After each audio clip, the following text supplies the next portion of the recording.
Hello. Happy Mindset Monday. How are we doing? I'll turn my phone on quiet so I don't have to hear it. All right. What's going on? Secretly Soul, Abby. Hello. Hold on. Carmelise Latte. A111 Mac. Haley, Caitlin, Christina, Wendell, what's up? Hi. Dina, hi. Isha, Janet, Heyoka, McKenna, Marta, Diego, hello. Good vibes, Amanda. Meredith, Black Dateline, hello. Clarella, hello. Keisha, Panda Gwen, Emily, hi. Green Snow, Leanne, Rebecca, hello. Dale, hi.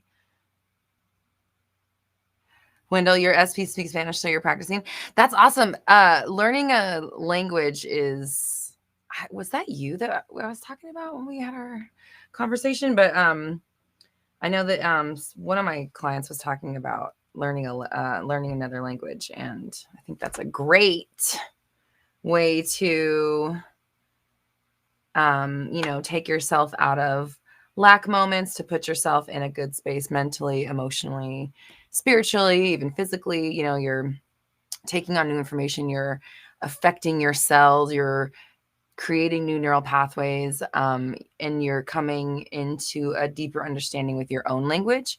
That's what I learned when I was learning Spanish, was that I understood the English language even more as well, as a byproduct of it. And it's a great thing to put on your shit that brings me joy list, which we of course talked about in last week's podcast episode, if anybody happen to check it out. Yeah, great. So thanks, Wendell, for letting us in on a little window into your success, because you've been doing great. I know that. Lissy, I hope I'm saying everyone's name right. Narayana, Yana, we got you guys right next to each other. Kimupa, Tiffany, Powers of Tarot, hello. Anthony, Erica, EA, Tommy, hi. Deluxe. Not Faith. You said you were going to change your name to Much Faith. I think we talked about this last week. Prashi, hello. Good vibes. And then, oh my gosh, Good Vibes asked, can you manifest to learn the language? Absolutely. And I think that Wendell can tell you he's doing that right now. And, part of manifesting learning a language is actually learning the fucking language, like doing the work. So, yeah. Pumpkin Spice loves my shirt. Thank you. This is actually a dress. It's like a freaking maxi dress. Very smart wear to be sitting. Sana, Pumpkin. I already said that. Did I say that? Mamuna, hello. Gabriella. Amanda, you re-listened to the podcast this morning on your way to work. That's awesome. Thank you. And this coming week's podcast that comes out on Wednesday at 9 a.m. is when the podcast releases. So this coming podcast that's coming out talks about, like, who you are on the way to work. So because it's a money oriented episode. So you listening to a podcast on the way to work puts you in a good mental space for, what you're about to do for the next 8 hours or whatever. Brandon, hello. Gabby says, hey, Bix, it's time to yell at me. No, Gabby, no. I don't want to yell. Cool. Oh yeah. So some exciting news. The Money album is officially releasing tomorrow, and I've been talking about it for a while. If you know and listen to the hour-long money affirmations that I have out right now, it's like a swimming pool thumbnail. That is part of a little album of 6 songs that are, kind of similar. And so that album drops tomorrow on iTunes, on Spotify. It's on my website as well. If you want to get the deluxe version comes with like PDF cards affirmations printed on them. That's at my website. You can get it there. Also, I'm going to release another hour-long money video. Do you guys want to do a live release again, like this Thursday at 11:30 a.m. PST, a live chat release? If you guys are interested, if you want to do that, let me know, or else I'll just pop it up on YouTube one morning. I am Faith. Yes, it did work. Yay. So yeah, if you guys want to do a live chat on Thursday, 11:30, we'll do that. Let me know. Okay. Yes.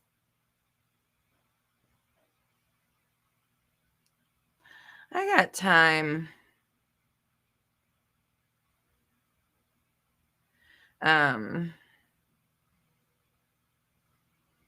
Powers of Terror, you bought the Money album this morning.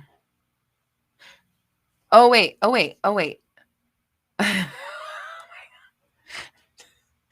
It does come out today. I knew it was the 20th, but for some reason I thought the 20th was Tuesday. Oh, shit. Oh, my God. You guys. Hey, the Money album drop is out today. I am so good at doing what I do. Wow. I'm an incredible work of art. I'm so good at this. The Money album's out. Yay! The Money album's out. Oh, that's hilarious. Okay, so oh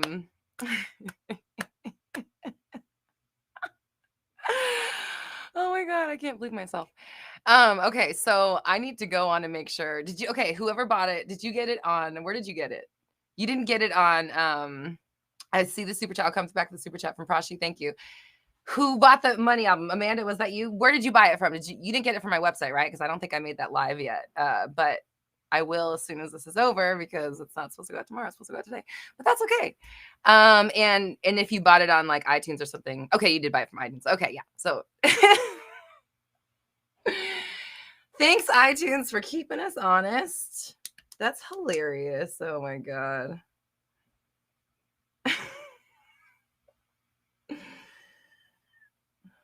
Okay, yeah, it's not on the website yet because I was going to release it tomorrow and it's supposed to be today. I'm so good at stuff, you guys. You see how good I am at stuff? Okay, all right.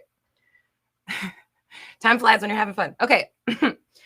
Aside from me having a total like oopsie on camera on live stream, that's hilarious. Okay, but it was a good oopsie. Grandpa whoopsie. Okay. The Money album's out today. You can download it on iTunes, Spotify, stream it anywhere, everywhere. It will be available for download at my website, the deluxe version with the affirmation PDFs. As soon as the live stream is over, I'll make that available. And what's the other thing? Oh, yeah, the video, the hour-long video we'll release on Thursday. We'll do it as a group chat so you can come together. We'll have a little party, little hour-long little chat so you can come in and say hi and chat with us while we're watching the hour-long affirmations video. So that's happening this Thursday. Whatever, I guess the 23rd, because the 20th is not Tuesday. And I just learned that. I even had like a marketing meeting with my marketing person. I'm like, okay, the album's out Tuesday. Like all of our social media is all set for Tuesday.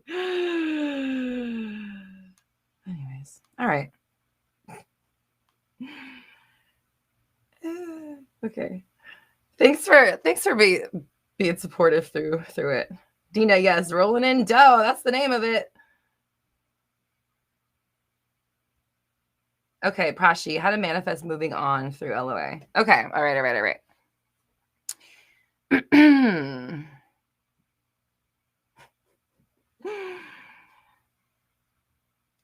Yes. Rolling in Dough affirmations album available on iTunes today. So how to manifest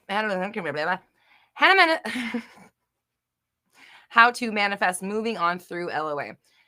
Here's the deal with one thing about LOA or law of attraction or whatever manifestation is that your words are always creating the future. Okay. So you can literally use your words to, I'm hearing two things: get the ball rolling or set the ball in motion. Both of those things were like at the same time.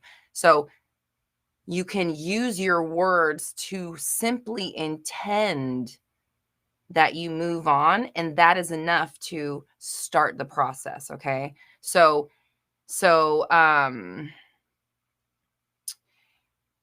if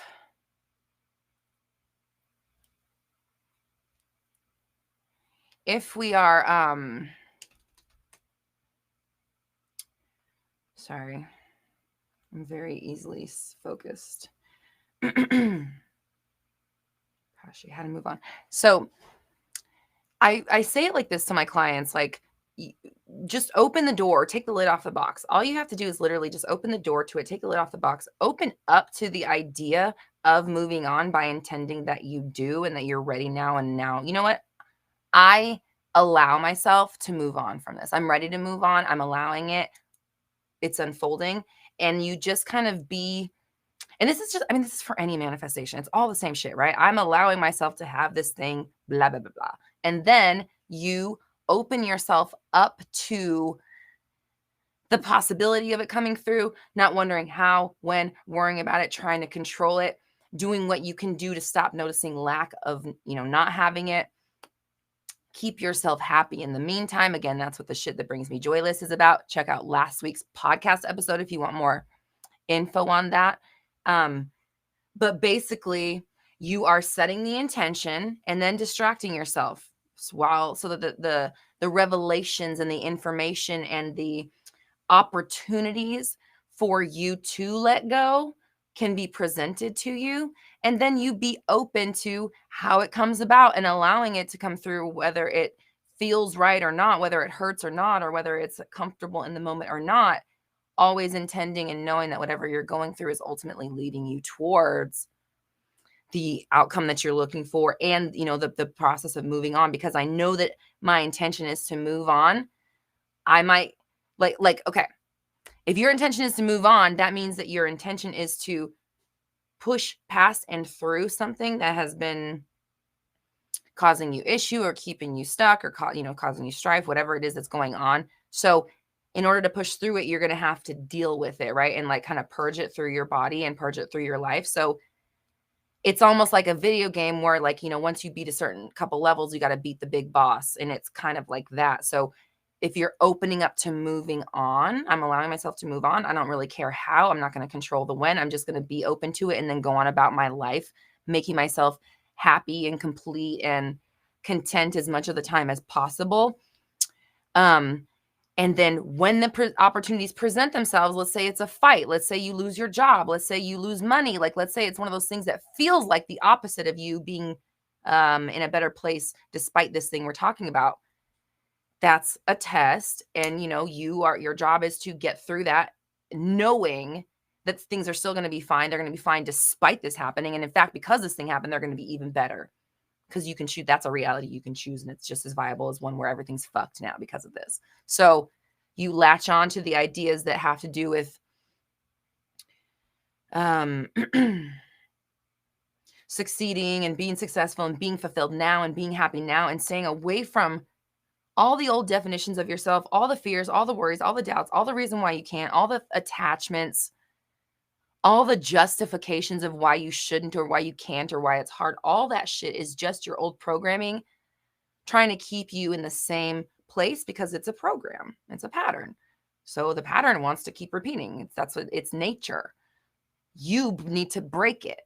And so if you want to move on, then you need to be able to move through this thing that we're talking about, like past it, without getting triggered to the point of restarting the cycle again that prevents you from moving on.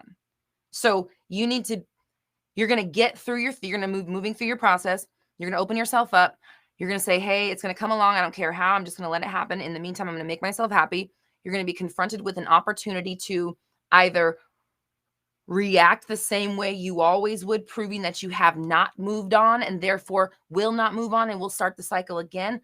Or in that moment, you react differently than you normally would and you create a new, set of behaviors. You set something else in motion instead of setting that old thing back in motion again. And this is how you move on, is through every single time you're given the opportunity to choose your old reaction or a new one, you choose the new one. That's how you move on and move on and move on consistently and continue to move on. So yeah, hope that makes sense. Anna, what's up? Hello. Okay. Excuse me. Prashi says, instead of moving on, can I remove the third party and have him back?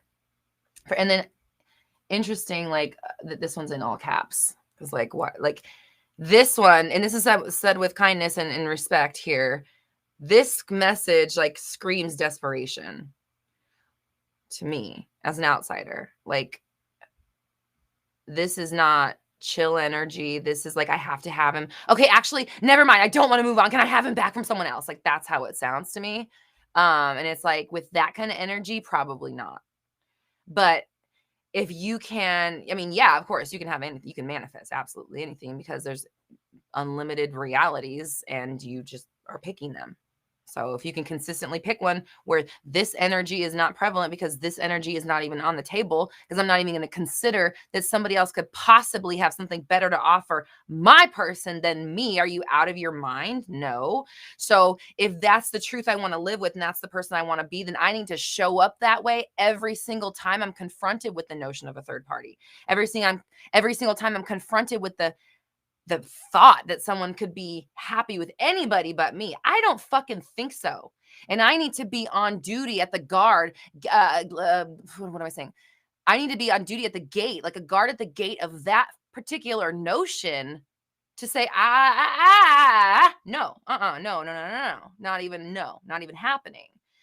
If I can do that consistently and choose myself over the third party, I'm not giving my person to the third party constantly by giving my thoughts to the third party constantly, or giving my thoughts constantly to the lack of them, therefore giving my person away to lack, because I can't keep lack out of my mind because I'm not disciplined enough. And again, with love, because, not everyone's in a different place with their discipline. But at the end of the day, if you listen to Tony Robbins, fucking Mel Robbins, Kyle Cease, Lewis Howes, everybody, like Michael Bernard Beckwith, everybody you talk to, top to bottom, Jesus fucking Christ, Eckhart Tolle, Neville Goddard, they're all going to tell you the same shit. It's all the same stuff. It's all the same information. Like, you need to keep your thoughts on what it is that you actually want, not the fact that you want it.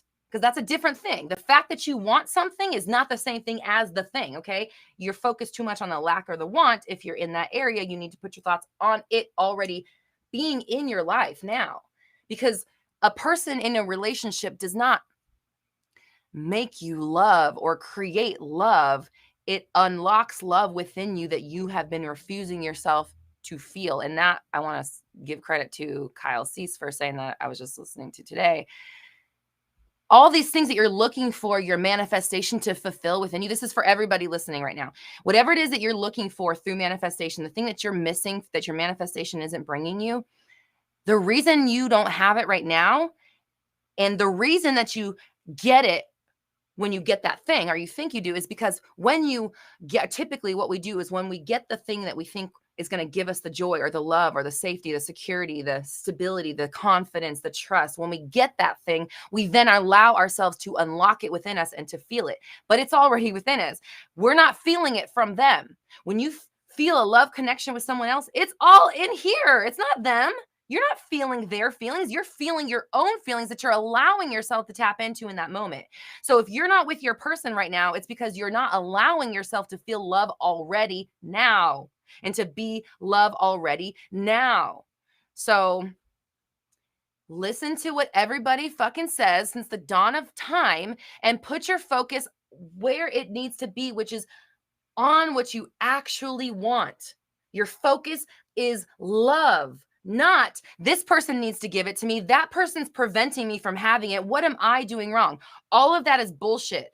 Love is what you want. So put your focus and attention on love now, and it's already in your body. You don't have to go get it from somewhere. You don't, when you get into a relationship, you don't like put your each separate keys into a fucking lockbox that unlocks fucking love that you both put, on and wear around while you're in the relationship. And then as soon as you break up, you go back to the lockbox and put your love jackets away. Like, it's not like that. When you connect with someone and you allow yourself to feel love, you are opening up what's already within you. So the point of all this is that what are you waiting for? Why are you waiting till someone else is in your life to unlock it and allow yourself to feel it now? That's the problem. Everyone here, probably, I'm assuming, if you don't have love in your life, you're waiting till someone else lets you unlock it. But if you have it and you have the key and it's already there now. So stop making yourself not feel it because someone else isn't doing what you think they should do for you.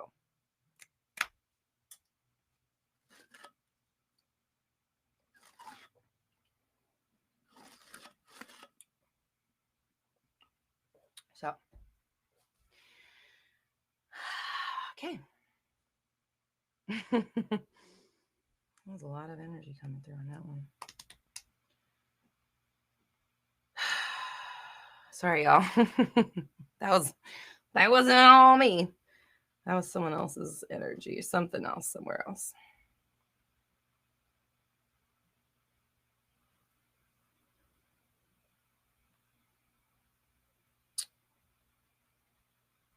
Okay, sorry. Sylvia, thank you so much for the super chat. SP said he only likes me as a friend. What do I do if I still want them more than that? Stop listening. Who cares what they say? Your manifestation does not get to rule your life. Your manifestation does not get to control your thinking. Stop letting it. Nothing controls your thinking, okay? Nothing should be allowed to control your thinking except you.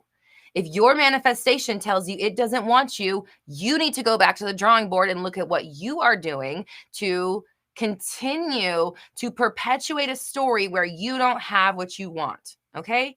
They are only a reflection. If your person says something you don't like, it's because you are thinking thoughts you don't like, period.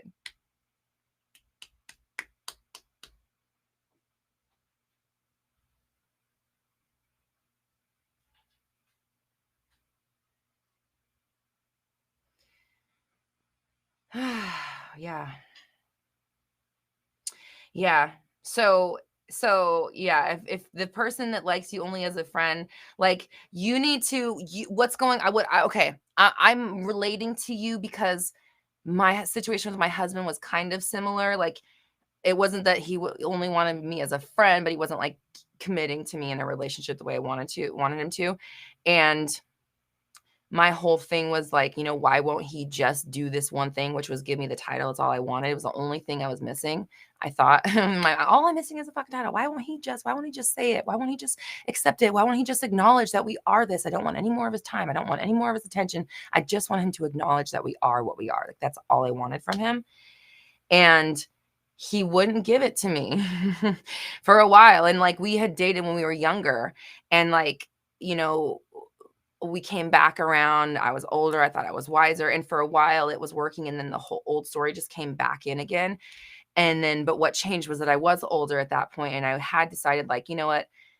I had a revelation one day. I was like, this guy does not have to, like, it was basically was like, I release you from the requirement of providing me love, stability, and comfort, or whatever it was, that I was looking for in a relationship. And I realized, like, I'm going to be happy anywhere I go with whoever I'm with, whoever I allow to be with me, whatever I do, because I'm the happiness and I'm going to be okay. Like, I realized that one day, and I broke up with him. Like, I even changed my status on Facebook. That's the thing. It's like, we were Facebook even official, but it wasn't like the commitment wasn't there, like on his end, or maybe on my end too, as well, obviously.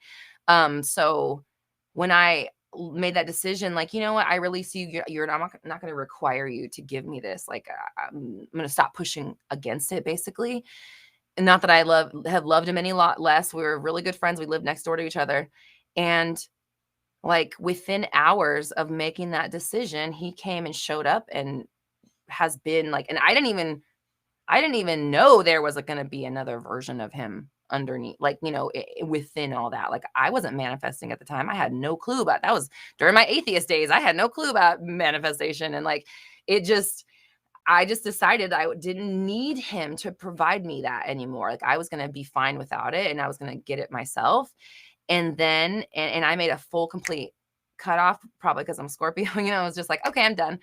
And that energy shift was so fine, like, just, yep, now done, cut the cord immediate, that he just came flying back in. Like, literally hours later, he showed up and was just the kind and doting and attentive, caring partner he's been for the last 15, 12, I don't know. How the fuck old were we? 15, 12 years, whatever. So anyways, I don't remember what I was talking about. My point is, you gotta, the love that you want someone else to provide you is not provided by them. Even, like, yeah. And now that I'm saying it, like, with what I was listening to Kyle C say, that, like, you have to allow yourself to, like, why are you not allowing yourself to feel that love now? Because you can. The second I did that, he came through, and it was like, and I didn't even, it's not that I didn't want him anymore. It was that I didn't, like, need it to be him anymore. And I was just, like, cool with it. I've obviously still loved him, and I didn't, wasn't that the love disappeared. It was just that I didn't need it to be him anymore. And I was going to figure out how to make it okay without it. And it was immediately, as soon as I was okay without it, it came. And I know that, like, that kind of story feels almost kind of cliche within the manifestation world, because let it go and it'll come. But it's like, it's true, because I had to stop saying, why won't he just give this to me, and give it to myself? And it's the second I gave it to myself, the world fucking gave it to me, and that's a real story. That's a real life shit that happened, and like, and even, and now I'm knowing why. I even heard, like, I felt earlier that I was going to tell the story about my first, like, serious boyfriend in high school. I don't think I've ever talked about it. And it was just like, usually I know, like, if something comes up that I'm going to talk about it, usually someone asks me, but I'm just realizing now that, like, I do want to say to everybody out there, like, yes, my story with my husband is really fucking ideal. Yes, I do believe I have the best husband in the world. Yes, I do affirm it all the time, but not because I'm trying to make it happen, but because I really do believe that. And I affirm it by default, by nature, by like reacting to my 3D. But my first relationship was not, like, healthy. It was toxic. And we fought all the time. We broke up probably like 150 fucking times, not even exaggerating. We were constantly up and down. Like, it was not a good relationship at all. And, like, we had a lot of back and forth and a lot of on and off. And that, now that I'm saying it out loud, I'm like, oh, there's my childhood coming up. And, like, I had things that caused me to do this, and in relationships and stuff. And I just want everyone to know that, like, just because I'm in a relationship now that really works really well, and I have found a great partner, and I did manifest him really easily once I stopped fighting against the bullshit, I'm not just some person that just has perfect relationships. Like, I'm so glad I didn't marry any of my other people that I was with before. Like, no shade or no hate to them, but, like, it just would not have worked, and I would not have been happy. I would have been miserable. I probably wouldn't be sitting here talking to you, because they would not have allowed me to get to the core of myself that I needed to be, to become this person that is Roxy Talks. Like, if I didn't have that relationship with my husband, I probably wouldn't be doing this, because he allowed me to be myself so much and didn't stand in the way to such a degree that I was able to do something that I never even knew was possible, that didn't even exist. Like, this job didn't even exist before I made it. I made a whole we're sitting here talking now, like, so it's just, I just want you all to know that, like, it doesn't matter, like, where you start. It matters what you do now, in the now moment. It's always in the now moment. It doesn't matter what you did yesterday. It doesn't matter what you did for the last 15 years. It doesn't matter if you've never had it, or you've always had it, or it's always gone wrong, or everyone else always had it. It's all irrelevant. It's what you say right now that matters. And if you keep telling the same old bullshit, that's all you're going to get. So I know some super chats have come through. Let me scroll up and try to find these.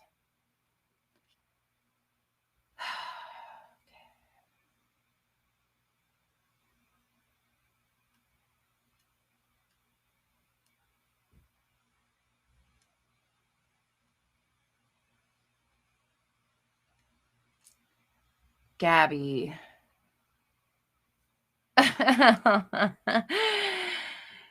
Gabby, that's okay. Are you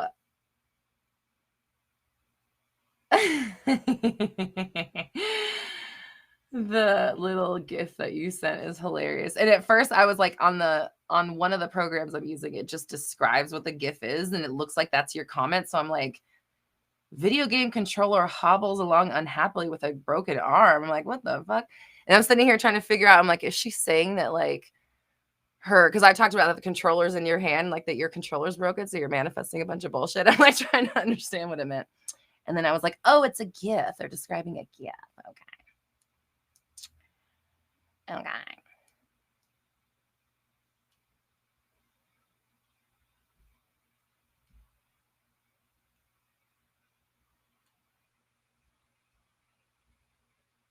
Oh yeah, if you're somebody who's asked 150 times about changing your appearance, I already have videos about that.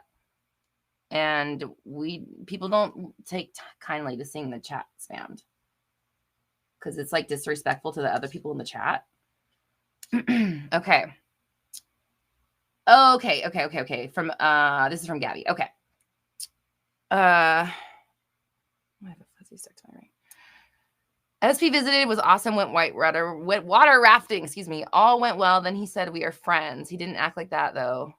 I reacted. Think he's conforming. Did I fuck it up? Next steps.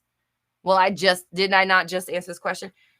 How come everybody's so like connected? Oh, Abby, you gotta go. Okay, in 15 minutes. Hi. Hi and bye if I don't see you before that.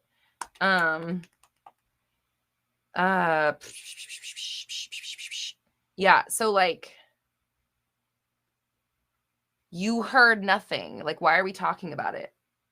You know what I mean? Like, somehow, like, I appreciate the super chat and I love that you're, using your abundance to share and grow and learn more about your story. But sometimes I want to be like, why are you fucking paying me to affirm this when you know the answer is going to be ignore and keep pushing? I'm not going to say anything different. And it's like, I think he is conforming. Did I fuck it up? Next steps. All of that is uncertainty. Why aren't you choosing that you didn't fuck it up, that it's exactly what's supposed to happen? It is unfolding and you keep pushing forward. Like last week I told you this story about how my husband and I had that moment where I feel like it was the night that we really fell in love. Was we were out at a bar one night and then we stayed in the parking lot just hanging out and talking till like 4:00 in the morning because we didn't want to go home. And like we were the only ones just in a parking lot by ourselves, just being dumb assholes, like looking through my packs and making fun of my schoolwork and just being with each other, just being in each other's company. This is like our maybe like second or third time hanging out by ourselves and, without friends. So, like, again, I told you last week, that night was one of our favorite times together. Still, we've been married 8 years. We've been together for 12. We've been, long friendship, known each other for a really long time. And that night of when we were friends, we weren't anything but friends that had like crazy feelings for each other. We're just unlocking those feelings for each other. That was one of our favorite times together. And it is part of, our marriage story and why we have such a great relationship is because we had that night together where we were like, I don't want to leave this person. I just want to hang out with this person and like read fucking homework assignments and make jokes and just like it didn't even matter what we were doing. We just wanted to be together. So again, if you're focusing too much on a little bit, you're not focusing on the fact that you created the situation to go have this amazing weekend with this person and you've reduced it down to one word and now you've done something wrong. What do I do next? You're uncertain. You're off the path, yada, yada, yada. You just went white water rafting. You got dumped into the fucking water. What do I do now? Bitch, swim. Find an oar. Get to the fucking side of the rocks. Survive. Do something. Not give up. You know what I mean? Like, I'm just saying, come on. Like, you reacted. That's fine. Okay, fine. That's in the past. It doesn't matter. What are you doing right now? He called me a friend. I think it's conforming. Did I fuck it up? What do I do now? You're not like, take control of your sentences. If you want control over your reality, it starts with your sentences, period. Ever, for any subject, always. If you want anything in your life, it starts with that fucking sentence right there. I want this. No, I have it. And then you go on from the perspective of I have it. It's mine already. This is the world where it is mine and it's unfolding now. And that's where you live from. If you find yourself doubting, worrying, fearing, reacting, being insecure, you get back there as soon as humanly possible. You already know what to do. So I want you to tell me what you're going to do because I know you know what to do. And I intend to see you taking initiative and control and responsibility for your story and figuring out what you're supposed to do. You just got dumped into the water. You just got dumped into the water. What do you do? That's my question for you. Whew. All right. Emily, thank you so much for the super chat. Let me see if there's a question attached.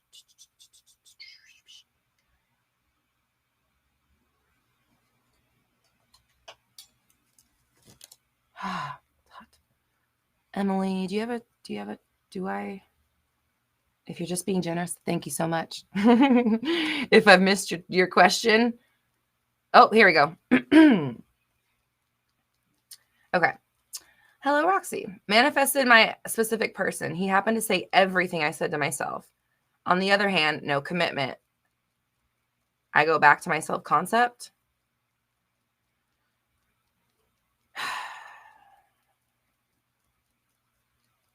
I'm telling the same story over and over again today.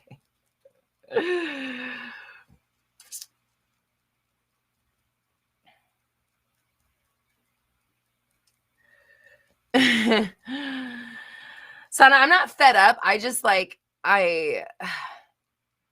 repeating myself is very draining for me personally. No, I love repeating myself. It fulfills me to say the same things over and over again. I fucking love it. Okay, so let's do it again. It's such a joy. Okay. He said everything I said to myself. I'm assuming those are good things. Because then he said, on the other hand, no commitment. Why are you affirming what didn't go right? Why are you giving that attention? Why are you not pushing through? This is the same thing with the last question. He called me friends. Cool. That's a good thing. Friends are fucking great. I'm friends with my husband. And I love that. The fact that we are friends is part of what makes our relationship so good is we actually enjoy hanging out together. It's a great thing that we're friends. It's not a bad word. Okay. So also going to no commitment,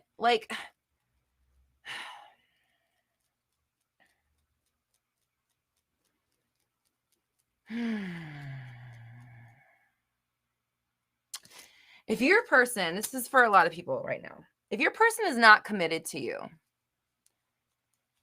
there's a few things that are going to be present within your own behaviors that are causing this behavior, this reaction, this outcome. Number one, for sure, you are not consistent with your mindset. 100%. If your person is not committed to you, then you are 100% not committed to thinking that they are, right? Or to thinking that you don't need them and you already have commitment, or that, what does commitment imply? Okay. Well, look at what you're talking about here. No commitment. What does that mean? Well, they're not showing up. They're not here for the long haul. They're going to leave again, or they're not steady. I can't trust them. I can't count on all the stuff that comes along with what is no commitment. They're not choosing me. I'm not getting picked.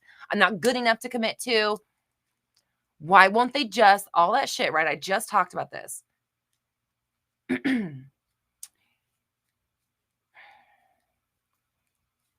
If you are doing that with your mind, that's why. The reason that your person is not committed to you is because you think those type of thoughts more often than you think thoughts that are not that. That are the opposite of that, or a better version of that, or realizing that that's ridiculous and you need to stop and just getting them off your mind for the sake of getting them off your mind. Who cares if it's how you actually feel? Who cares if your body's having a hard time processing it? Who cares if your 3D reality is not showing up? Who cares if your mom doesn't believe you? Who cares? Does that matter? That you're not going to live your life because of those reasons? Like, I really just want to see everybody standing up for themselves and to themselves. Stop letting these thoughts roam free. Get a hold of them. 360 method. I talk about it all the time. That's my signature approach. That's how I do it. Look it up on YouTube. Official program coming soon. Top to bottom, inside and out, every single thought you're thinking is creating your reality. If you're living in a reality where someone is not acting the way you think they should, it's because you are A, expecting people to provide you what's already within you, and B, you're holding yourself away from it and projecting the fact that you don't have it onto them because they're not giving it to you, which makes them not give it to you. I'm not screaming with anger, it's energy. So you've got to change the way you're looking at your life and the way you're talking about it. And if you change the way you're talking about your life and the way you're looking at it and it doesn't show up yet, keep doing it. You should never stop. I hope to God or whoever's out there that I never stop doing 360. I hope to God I never stop scripting every day. I hope to God I never stop meditating every day. Because that's the answer to everything. Keeping myself aligned, keeping my fucking thoughts away from shit that I don't want, being habitual about it and consistent and showing up for myself every single day. That's why I'm good at it, because I don't give up. Because I'm not going to let a bad day or some person that said this or some other bullshit over here stop me from thinking I'm going to win at what I'm doing. Nothing stops that. So I like, next. Am I ready for tonight's full moon? I don't really do full moon things, but I guess I could. I wouldn't mind charging my crystal. Baby, do you want to charge some crystals tonight? Yeah. We're going to charge some crystals tonight. Just because.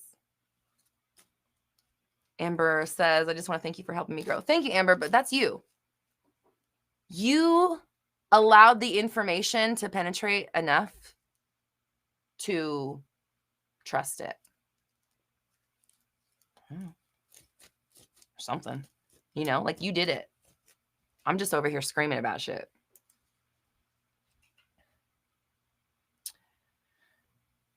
Gemma, I'll get to you in just a moment. I like this question. Drew says, difference between letting go and completely indifferent. I would say that the difference between letting go and completely indifferent is probably in an ideal world would be that letting go has love within it. And it's like a releasing with love. Like when with my husband, let's say, for example, when I let go, that moment of like, I don't need you. It wasn't like a fuck you, I'm out of here, bitch, fuck you. Like, I don't need your ass. It was like, I love you so much that I can't hold you hostage a moment longer. Like I love you so much as a person and as a friend that I can't try to force you into loving me. Like I'm going to be okay. And I'm going to find someone that will. You don't have to provide that to me. And I love you more now that I can see that. Right. It was like that. So I think that, you know, in ideal reality, if we're talking about like, you know, what that real difference is, I would say is that the indifference is not necessarily, doesn't have to have a fuck you to it, but I don't think it's indifferent. So it doesn't have the love and the appreciation and the gratitude and the welcoming, which is what drew in the stuff that I actually wanted. If I had just been like, man, fuck this guy, I don't care. I'm gonna go do me, fuck him. Like, I may not have allowed him to come out with me that night. Because that's what happened is like, I was going to go out and be single. My first night being single, I'm going out to leave with my friends. And here he comes running down the hallway because we used to live next door to each other. And I'm like, motherfucker, I just decided I was done. I just got over your ass. Like, I literally just let go of your ass. And then he just was just doting on me and kind and attentive and caring and was everything that I wanted the whole night. And it was like, okay, well, if this is something different, I'm down for this, you know? So it was like a new relationship kind of blossomed. But had I let go with even indifference or a fuck you, or just like, I don't know, I'm fucking over him, I don't give a fuck anymore, I may not have wanted him to come out. I may have gone to a different bar that night or gone to do something else and missed that opportunity to actually see him showing me like what I had been wanting. So I would say, yeah, good question. Gemma, thank you so much for the super chat. I don't see, I'm going to see if I see a question, but I just see a.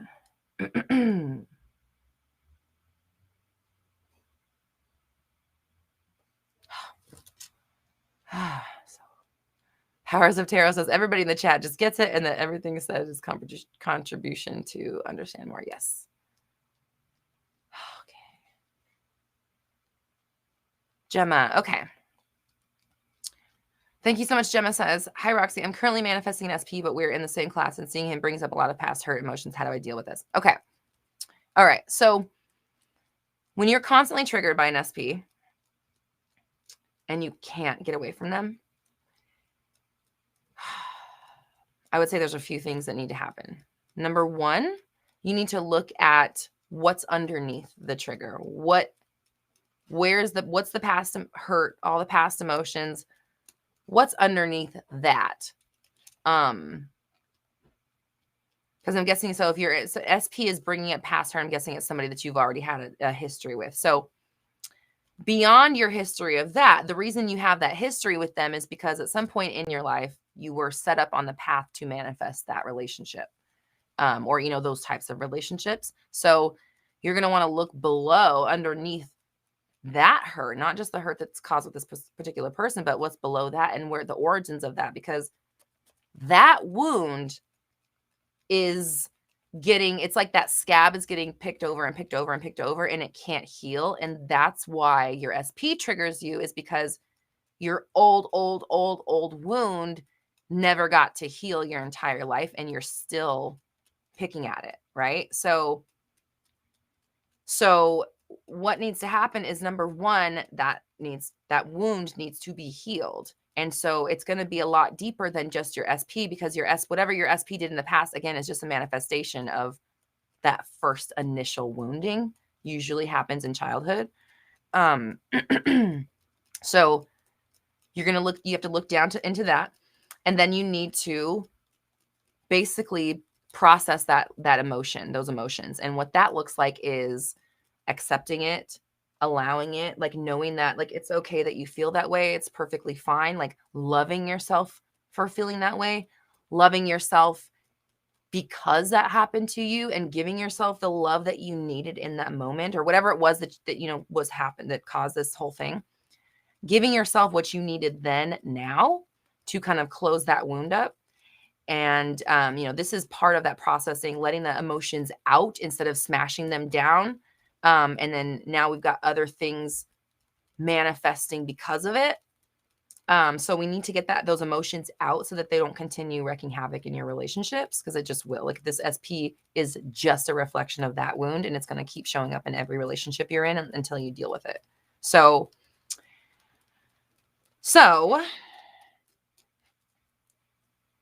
the fact that you're seeing this person and they trigger you is kind of a problem. Obviously, like when you're working on your triggers, the less you can, like, you don't want to be overstimulated, right? It's like when you're trying to work through them, you don't want to have like a ton of stimulation coming through of triggers, because if you're just going to kind of like overload your system, in my personal experience and opinion.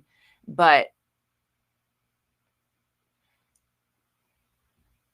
it's kind of unavoidable a little bit in your situation. However, that language needs to change as well. So that's the next thing I would say, is that we can't give them that power with our language or our reactions. Okay. So if you're going to be, let's say that like today you're going to get off here. This is what I would say for you, Gemma.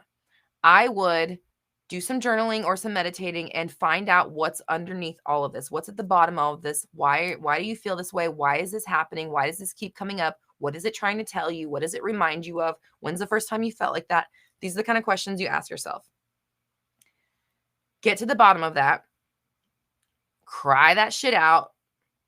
And when I'm doing this is like, is your cup empty? Is your cup empty? I've talked about that before. And really all it's saying is just like, I'm like trying to squeeze every tear out, because I'm like, I want to cry. I don't want to cry about this later. So I'm going to cry all of it out right now so that I can empty this cup. So this cup isn't in danger of being spilled all the time.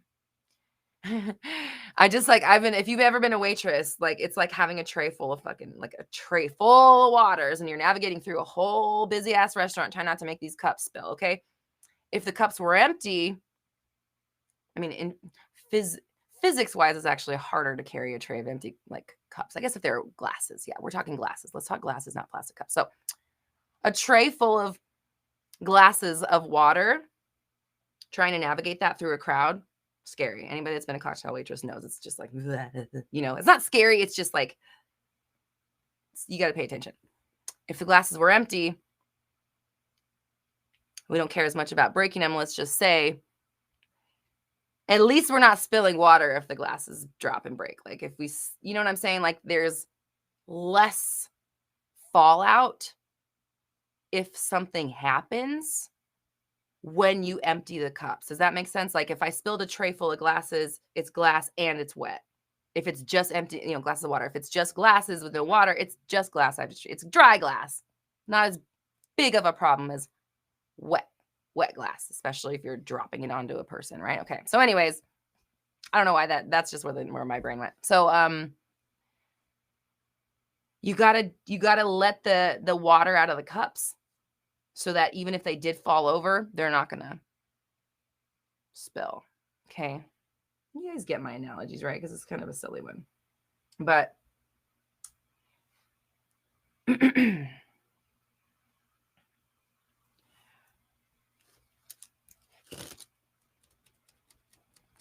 emptying out the bag, emptying out the cup, getting all every last drop out, so that is not ready to spill over anytime the cup might get knocked. Number one. Number two, you're dealing with how you respond to your triggers. We know that we're triggered by this, and we know it's because of this thing. So we're working on allowing ourselves to process and transmute this emotion that we've been bottling up for our whole lives. We're letting that out so it's not constantly ready to spill over anytime someone walks past it. Conversely, we're working on what happens when someone does walk past it and does spill it. How do we respond? Is it the end of the world, or is it just time to breathe and to focus and recenter ourselves and be gentle with ourselves and, be a witness for ourselves and support ourselves instead of condemning ourselves for what we're going through? Dealing with the triggers and then working on your story about your SP. They have no choice but to play out the story that you keep telling. So as long as this past hurt is causing you to keep bottling up all these emotions, someone's going to keep spilling that glass. It's just inevitable. And then you keep filling it up, right? You're not emptying it out. So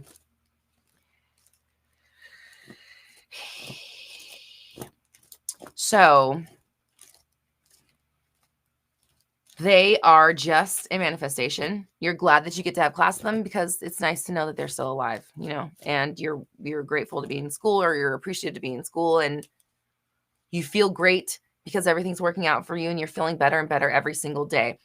And as you are literally purging this stuff, the triggers are not going to be as it's not going to affect you as much because there's not going to be so much behind that dam and that wall, so you will begin feeling better when you're around them. And you're going to be telling a different story about them, how they are, they like having class with you. You like having class with them. They always say nice things to you. You have a fun time together. It's exciting to see them. It makes you feel good to go to class instead of saying that it makes you feel blah, blah, blah, blah. Change the story in addition to doing the emotional work so that you're not manifesting more bullshit for yourself, even while you're trying to work on yourself. So just make sure, that you are, again, not just purging, but also changing your story. There's some people that I love very much in the community that I see doing a lot of purging, but not a lot of changing of the story. And it's become obvious to me that the purging process and the story is the addiction. So be careful what you're allowing yourself to do all day with your thoughts. They're really powerful.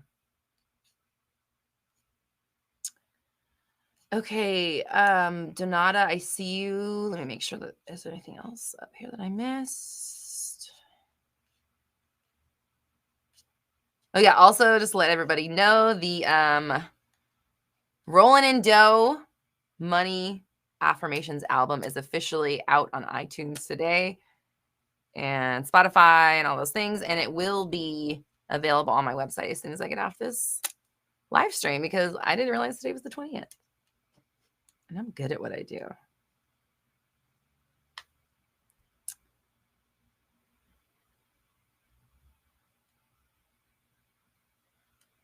Kate G, thank you for the compliment. I appreciate you. Okay.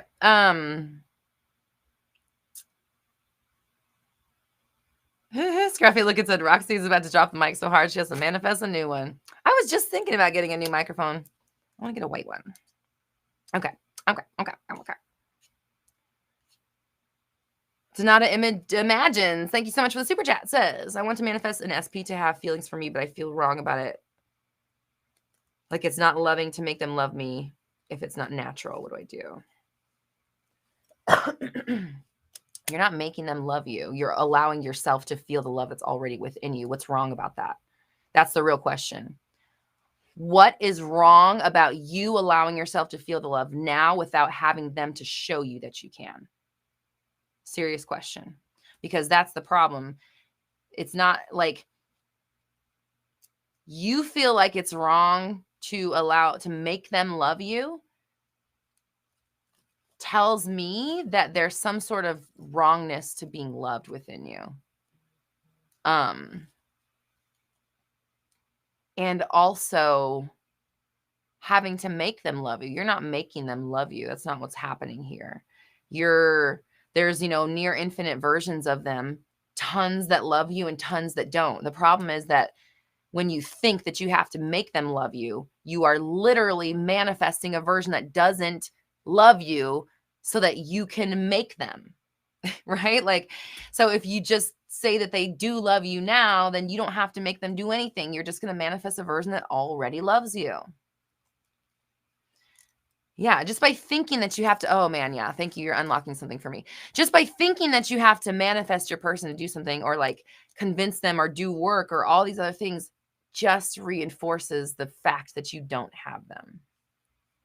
It in itself, the fact that you have to manifest or that you want to manifest somebody in itself says, I don't have this person and I don't have love. So again, people need to be really careful about what they're saying with their thoughts. You're doing this all day long. You're creating reality all day long with every single thought that you think all day long. And you can change them. Like you literally can change your thoughts. You can. It's easy. Think the word apple in your head right now. Think it. There you did. You just made yourself think something. You just do that all fucking day long and choose the thoughts that you want to think. Only choose thoughts that line up to you having what you want. Not wanting it, having it. Wanting an SP is a different energy than having love in your life and feeling love in your life and allowing yourself to feel love in your life. Completely different things. And since the world is a mirror, it's going to give you exactly what you are projecting. And what you're projecting is, I don't have it. So you're going to continue to don't have it. So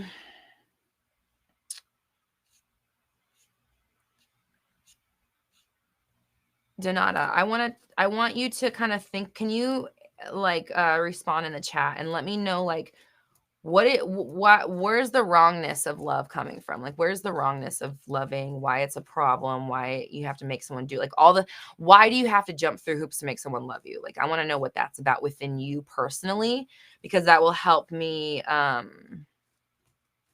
help you manifest what you're doing.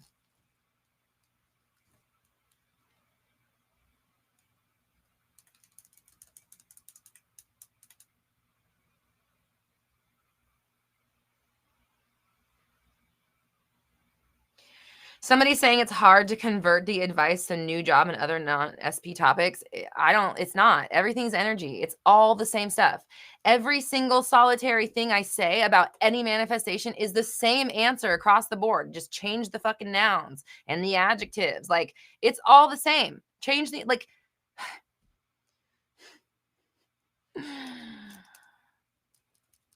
and I also, by the way, here's something on my own that's coming up. I'm seeing this now as a trigger for myself. It triggers me.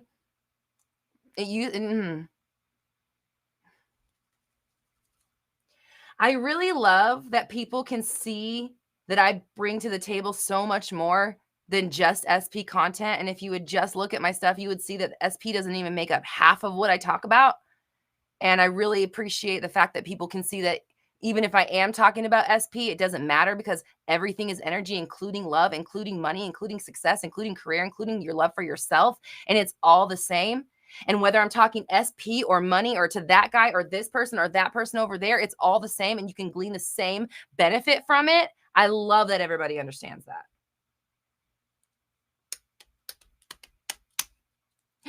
Janine, I gotta put this up. And then, okay, and then I'm gonna get to Erica just in a second. I gotta put Janine's message up because, and then I saw Janella come through. Janine, where'd you go?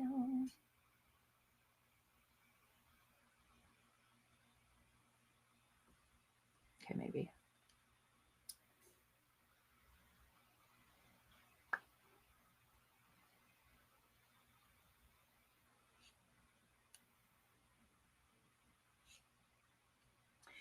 You know what? It'd be really great, YouTube, if you're listening, and I know you are.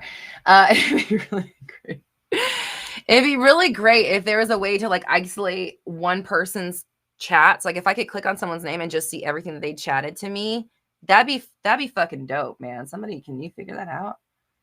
Because I want to see.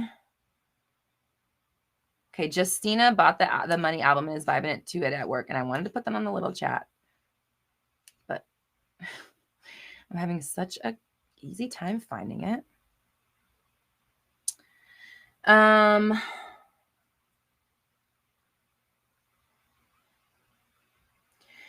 Okay, Donata says,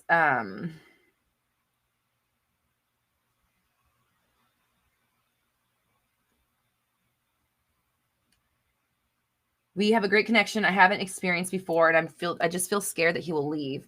I've healed through abandonment stuff, but I don't know. I get scared he won't like me as much as I do. It's like, what if he doesn't feel the same way? Or what if I like him too much, too fast? I think that's the big part of it. It scared me when I felt the connection with him. All right. Well, here's the deal. Your fears, I've said this before, fears are thinly veiled expectations. Like things that you're afraid of happening, it's because you expect that they're probably going to happen, or, otherwise you wouldn't be afraid of it. So, if you weren't worried about the outcome of having to deal with that, then it wouldn't scare you. So if it's fine to be afraid of something, that's natural, you're human, but it's a different thing to give your fears airtime, because when you give your fears airtime, you manifest them. And one thing my psychic says is that fears manifest fast because they're very powerful. So my advice to you is that to understand that your fears are so what? What I want to say to you with, total love and affection is, why the hell are you letting all these bullshit questions run through your mind? You need to be in control of these, and you don't let these go through. You need a gatekeeper at the gate of you and this person, and you need to be examining and allowing every single thought that comes through one at a time.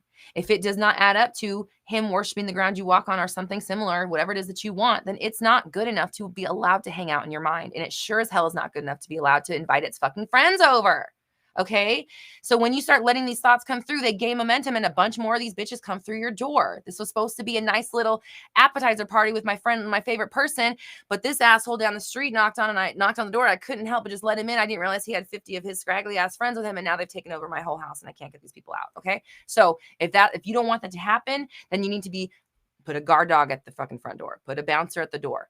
These thoughts do not get to hang out there. Okay. If you're letting them hang out, that's why you're not getting commitment. And that's why it's weird. And that's why you're not getting love, is because you're not prioritizing your own environment inside your mind over these bullshit thoughts. And that's something I've never said before. So let's revisit that. If you're not if it's not working out and you're living a life you don't like, you're letting your mind run rampant, what you're doing is prioritizing your BS thoughts over your own mental health and benefit and the well-being of yourself. You're allowing your fears to be more important and have more say, more airtime, more focus, more attention, which as a human being, I understand. I understand because of fight or flight and human conditioning that, considering your fears and playing out the fear scenario can save your life more so than like playing out the what if the good thing happens scenario. But you're not in the jungle running from a tiger. Again, like we've talked about this before. So the best thing you can do for yourself and your relationship and your commitment is to never let these thoughts hang out in your head for too long. And when you catch them there, you kick them out and you do whatever you can to keep them out, because they just keep manifesting. And the other thing is that they also manifest feelings.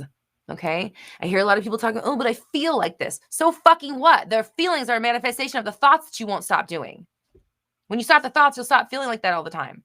When you allow yourself to purge the old emotions, you won't be triggering them, getting them all fucking riled up every time, like all these things that everyone's asking about, like, can be solved by taking care of yourself and putting yourself first and not letting other people's opinions dictate what you do in your life and drive and like, decide when you can have love and success is when someone else says you can. No, I don't think so. And also I just want to say too, like, you hear of people that make millions of dollars and are still depressed, still commit suicide. That's because success isn't in the stuff. Success is internal. You have to make yourself, or you have to allow yourself to feel the appreciation of what you've done for yourself and what you have and what you've created.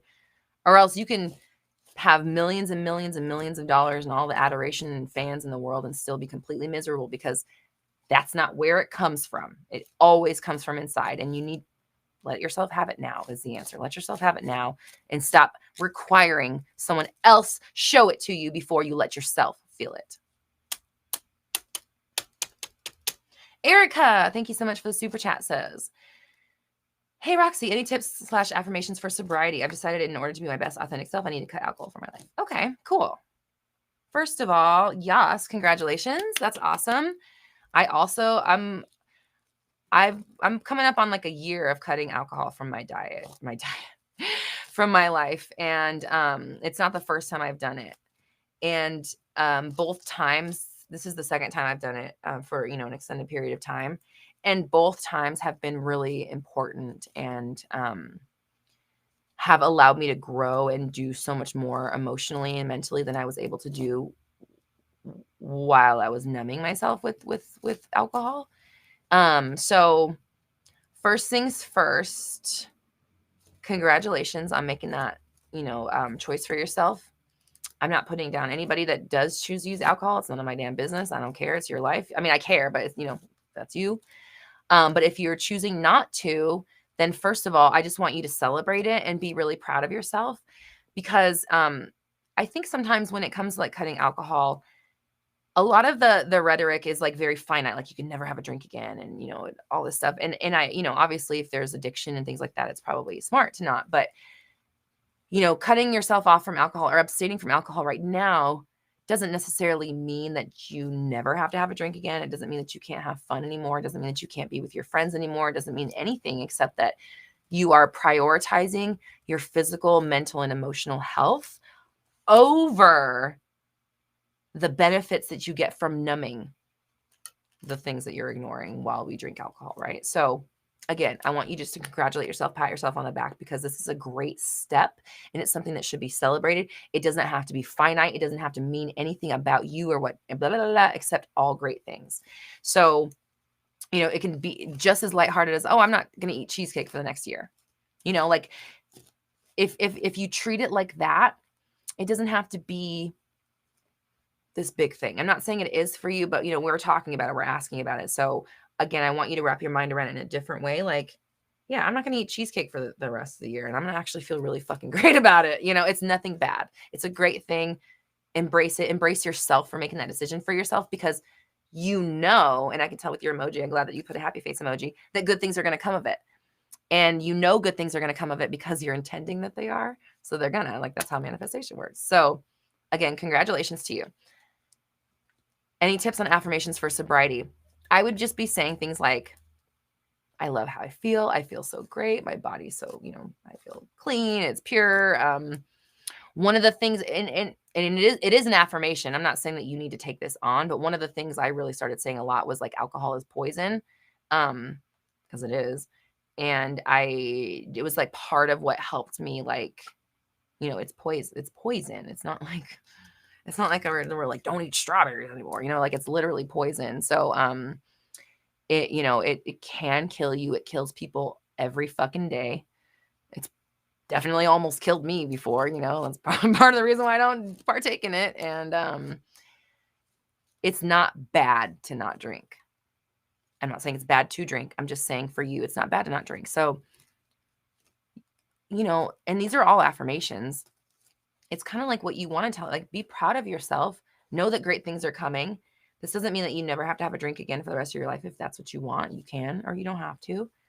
You're going to meet amazing people that you wouldn't have met, because you're going to be able to connect with people who are on that same journey with you and have, a different perspective on it. People that you may not have met before, that may not have felt like you had a connection with. And I can tell you personally, it's going to give you so much clarity of mind and emotion that you're going to come up with a lot of great ideas.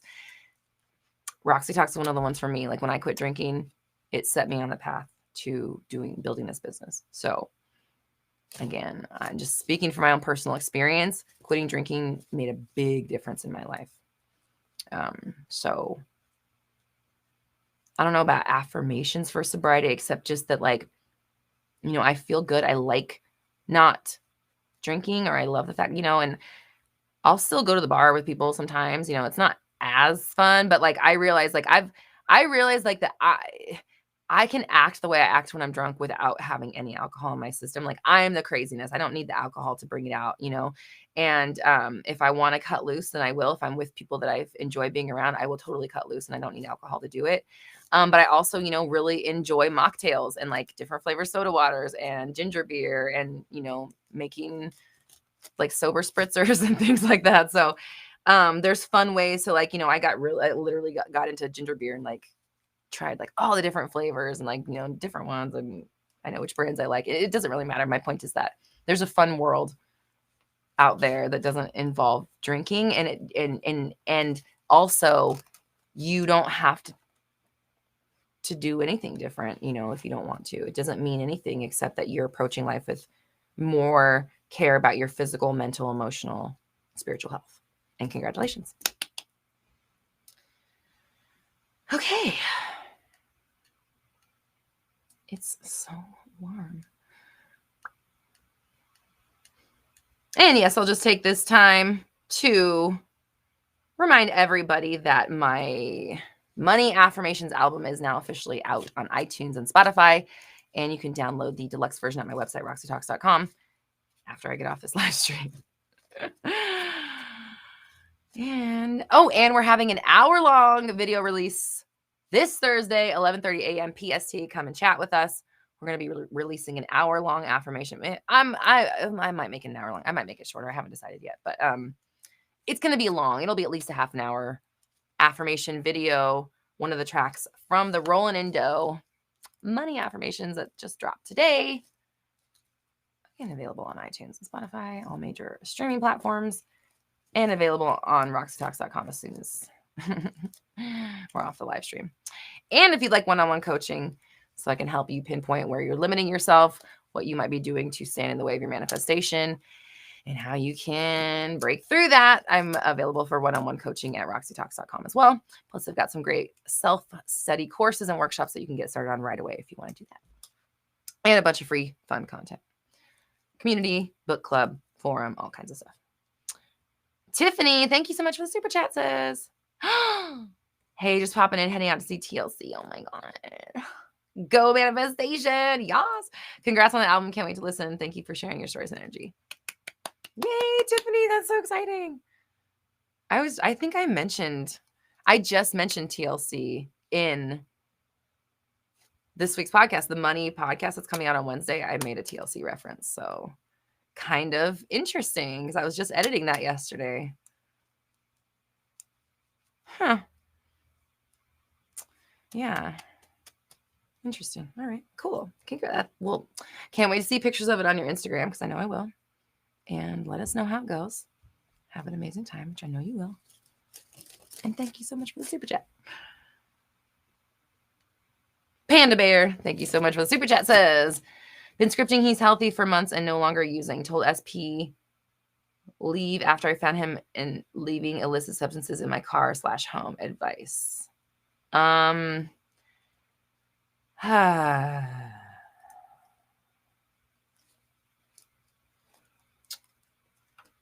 This is a moment where me as a person is going to give you advice, not me as a coach. Me as a person says that it's time for you to leave. This is my opinion. You asked my advice. I'm not telling you to do anything. This is how I feel. You've been scripting that he's healthy for months and no longer using, and now he's using that. And okay, excuse me, let me back this up.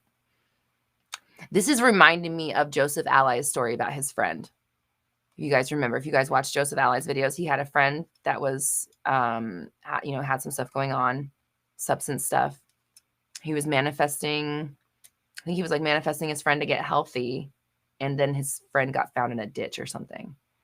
And it turned out that being in the ditch situation is what caused him to get healthy.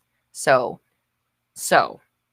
if you've been scripting that they're healthy for months and no longer using, and then you found them using and you told them to leave, my advice is it's working.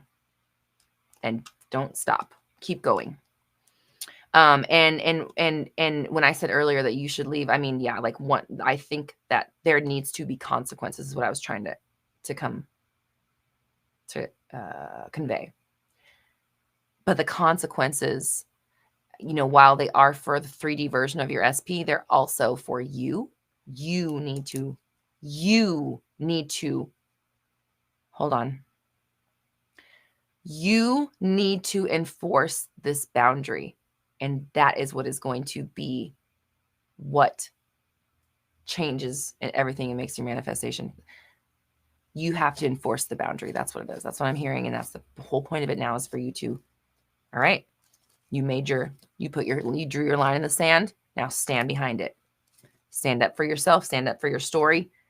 If they're healthy and no longer using, and that's the story that you're picking, great. If the 3D version is, I'm not going to allow that to happen in my life because that's not the version of you that I'm going to, see and affirm and have around me, then you need to follow through for yourself.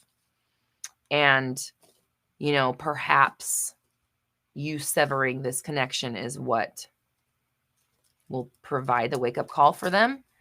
But I, as a coach, am finding it morally,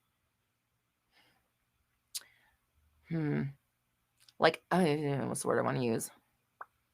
I'm coming into a moral gray area with coaching with SP when it's situations that are, I'm going to use the word toxic for just overall. Not saying that you are, but, abuse, substance abuse, a lot of those things that are happening in relationships that people are trying to fix with manifestation. I personally have a hard time coaching through the manifestation process of it because I truly ultimately believe that the internal healing needs to be done first. And also, I've seen some results come through of people not doing that and of just trying to manifest through their trauma and not actually heal it. And the results are not pretty. So my advice to you is you drew your line in the sand. Now fucking stand up for it. Stand up to yourself and to it. Stand up to this person.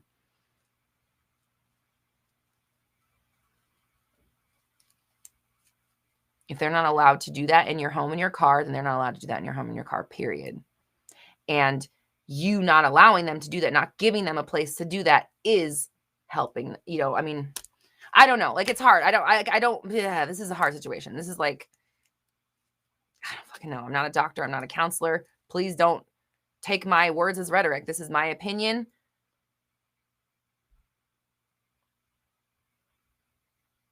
If it's not okay for you, it's not okay. And you need to prove that to yourself by not allowing it to continue anymore, is what I ultimately want to say.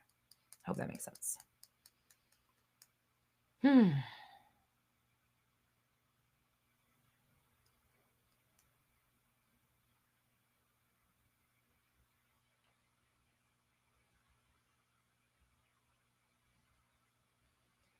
Gemma, if you're listening to other people when you're listening to other people tell you about your manifestation, you're literally listening to somebody voice your own insecurities to you.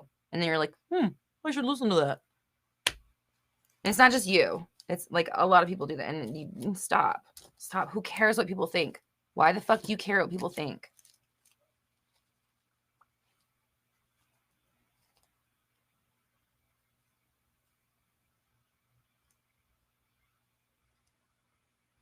And the reason I say these things like, why you care what people think and why aren't you doing this and da-da-da, it's not that I don't think that anybody are like capable or that I think you're dumb or anything like that. It's just that, like, to be real frank, there's hundreds and thousands of videos on the internet of people telling you how to kumbaya your way out of whatever the fuck it is we're talking about. At the end of the day, I'm going to assume if you're here in this chat, you've probably seen some of that shit. So I don't feel like I'm going to give you the best of me by taking you through the idea of love, loving, blah, blah, blah, all that shit, when, like, I know you've seen it. I know you've seen a million fucking videos about how to manifest. That's why you're here. You wouldn't have found me if not. So me regurgitating all that information, it's not going to help you. But me being like, why the fuck do you keep saying that shit over and over? That's the stuff that those videos probably aren't going to tell you. So that's why I say it. And I mean it with care and the utmost affection and love. True. My thoughts on exercise and body transformation. Do it. What do you mean my thoughts on it? Do it. It's good for you. Virtual knockout. Thank you so much for your super chat. I'm focused on being authentic on social media as a content creator. How do I affirm for growing even though there is so much noise online? You need to understand that the noise is irrelevant. There's always going to be noise. There's noise in every single fucking industry that you go into. There's noise in coaching. There's noise in manifestation. There's noise in yoga. There's noise in music. There's noise in fucking soda. There's noise in literally the food. There's noise everywhere. There's noise in every single area people are interested in. That's going to stop you. How do you think those people made it through if there was already noise? You think that they stopped because there was noise? I'm going to tell you right now, like this, I actually just gave this advice to somebody yesterday. The reason I draw people into my shit is because I'm 100% authentically me. And I talk about what I care about. I talk about things I believe in. I display myself in a way that's authentic to myself, that attracts other people who are into the same stuff I'm into, who subscribe to the same ideas that I subscribe to, who are fans of the same stuff I'm fans of, right? So like there's only so many content creators in the world versus every single person, 7 billion people are consumers of something. So there's never going to be enough content to quench the thirst of the audience. Okay? So that idea it's stupid. Just not even worth even you thinking about. Because there's so much shit out there, but even more people, there's already lanes where tons of fans already exist. For example, the color pink. I didn't own it. I didn't make it up. It's my favorite. I love it. I own it top to bottom. My ceiling is fucking pink. Everywhere in my life, my world, pink's real. Every other person on the planet that's a fan of pink will be visually captured in a second from seeing one of my thumbnails or anything. Even if they're not into it, it'll still be, ooh, pink. That's all. It'll have that illicit reaction. Just like when I see Miss Kitty K. Sarah, oh my God, pink to fucking top. Everything she has in her whole fucking house is pink. I'm like, pink overlay. I love it. Jamie Lee, what's that? Jamie Lee, what's her last name? Jamie Lee. I can't remember her last name. She's an Instagram chick. She has like this amazing like 60s, 70s house, pink shag carpet, everything incredible. It's pink porn, like juice for my eyes, right? I simply, by liking what I'm liking, creating content that is authentic to me and just putting it out there, draw in people who are naturally going to be into the same stuff I'm into because I'm talking about it, right? So like if I'm into manifestation and I make a video about manifestation, then I know that anybody that watches it is into manifestation. Now, if I add pink, tattoos, a little bit of fashion, a little bit of ridiculous, whatever I'm into, it doesn't really matter. I'm also going to attract anybody that's into those things and the other things. And they're going to be even more drawn in because now we relate on a whole other level. And we really, truly relate because I'm truly a fan of the things I'm talking about. I'm real. I'm authentic. I'm not just out here for the likes. I'm not just saying this shit because you guys will follow me. I don't fucking care. I'm presenting information because I can't stop it from spewing from my mouth. So when you just be authentic and just put that stuff out there, it's like that saying, if you build it, they will come, because they are going to consume somewhere. And if you can just display what it is that you are and what you're into and what you stand for, all of the millions and thousands of people who are also on the same wavelength will naturally be drawn to it and you will be like them because you're into the same shit, you know? So like when I get on sessions with people, we always click right away because we're into a lot of the same stuff, you know? Like a lot of people I meet, I'm like, we could be friends in real life because we're into the same shit, because I present myself 100% authentically. So noise is just an illusion. That's lack speaking to you. That's other people's lack speaking to you. Don't listen to it. It's bullshit. You focus on making art and content that shows you at your truest, most authentic self core. People may come and try to copy you. It's happened to me. It's still happening to me. They may get more views than you. It doesn't really matter. Like at the end of the day, I am me and I know who I am and I feel fulfilled because I do what I do. And I'm not out here trying to copy somebody and pretend to be something I'm not. So I'm not operating in lack. So I'm fine with that. I'm fine with being a trendsetter. I know it's going to happen, but I'm always 10 steps ahead. They're copying what I did fucking weeks ago. I'm already in 3 months ahead. They can't keep up with that. So the answer, the trueness is always in your authenticity, because nobody can steal that from you. No one can take it from you. Everybody can copy what's already out there. Nobody can innovate the same way that you can innovate. They can pick up your crumbs and present them to people. They can even make fucking coaching programs and act like it's all their ideas, but they cannot be on the forefront of the ideas the way that you can. And that's just, and then you lean into it. And that's just what I've discovered through all this process is like, I'm always going to be me. I'm always going to innovate in the way that I innovate. I'm always going to show up in the way that I show up. And when I show up, bitch, I'm playing the fucking game. If I'm in the game, I hope everybody else is sweating, because I came to fucking play, and I don't care what lane I'm in. I'm going to do what I do, period. So take that attitude and that notion and that focus into being authentic and presenting yourself as your 100% true self, not needing anyone's approval, not caring what they think, because each one individual person is not what they think. You know, it's like the whole collective isn't what they think, is not one thing. It's millions of fucking things. And who gives a fuck? How does that affect you? You know, like, I'm just saying, these are just my personal philosophies on being authentic. And so that's just how I feel about it. And so all those things that you said, how do I affirm for growing more, even though there's so much noise? All those things I just said to you are affirmations you can use of somebody who truly lives in that reality, that is authentically themselves and does not, it's, my goal is not the numbers or this person doing this or anything like that. My goal is to express myself creatively so authentically that I don't feel like I'm cheating myself out of life. I don't care how people receive my art. I've moved on from the art that I put out. Like the album I put out today, I made like 6 months ago. I'm so far removed from it that I didn't even realize it came out today. Not that I don't care, but I'm thinking about the album I'm putting out next year. You know what I mean? Like, it's just that that's all that matters to me as an artist. When you're truly authentic, what other people, how they receive it is irrelevant. Like the fact that you guys like my art is fucking great. It's a great added bonus and an amazing byproduct. But like, even if you didn't, I wouldn't stop creating. When nobody was consuming my art, I didn't stop creating. And now that people do want to see it, I'm driven to be more authentically myself more than I ever have before. I want to be so me that you can't even fucking imagine what's coming. You can't even fucking see. You couldn't even sniff it out because there's just no way. It's all innovation. It's all coming from here. 100% authenticity.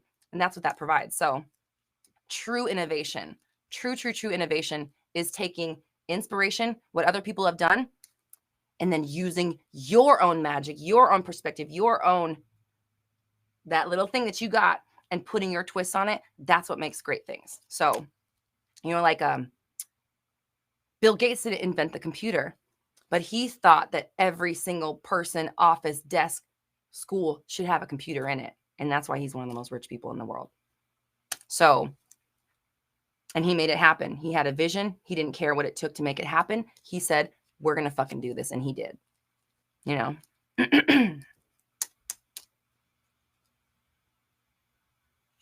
Good God, it's warm. Okay. Woo! Okay, I'm going to do last call for super chats because I'm hot. Oh, Lord. Side note, if anybody's in LA, do you know of anybody that cuts curly hair? I need like a real curly cut. I've like always got my hair cut by people that cut straight hair, and I needed like a real curly cut because this shit, it just... Anyways, if you know of a salon in LA that does curly cuts, please let me know. And super chats, I think I've gone through them all. Yes. Okay. If anybody wants to do a super chat, this is the last call for it.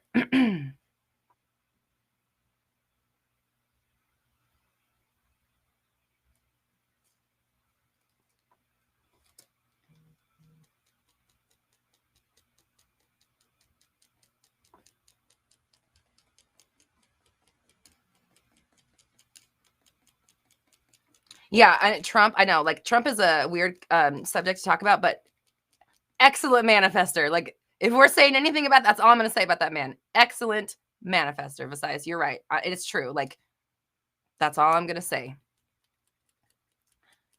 That person that we know as Donald Trump knows how to achieve a goal. Let's just say that, okay?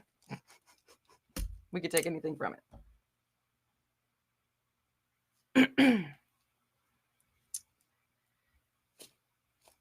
Okay, manifest with Rose. Oh, thanks, babe. She says, no question. Just want to say everything said today is so in line with my journey.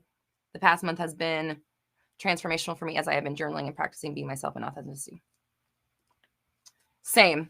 You and I are like, we're really on the same path right now too. That's when I read The Big Leap, man, that just changed everything for me. I was like, I can't waste another minute not going after the thing that brings me the most passion, because if I'm not doing what makes me feel the happiest to be alive, I'm not living my 100% authenticity.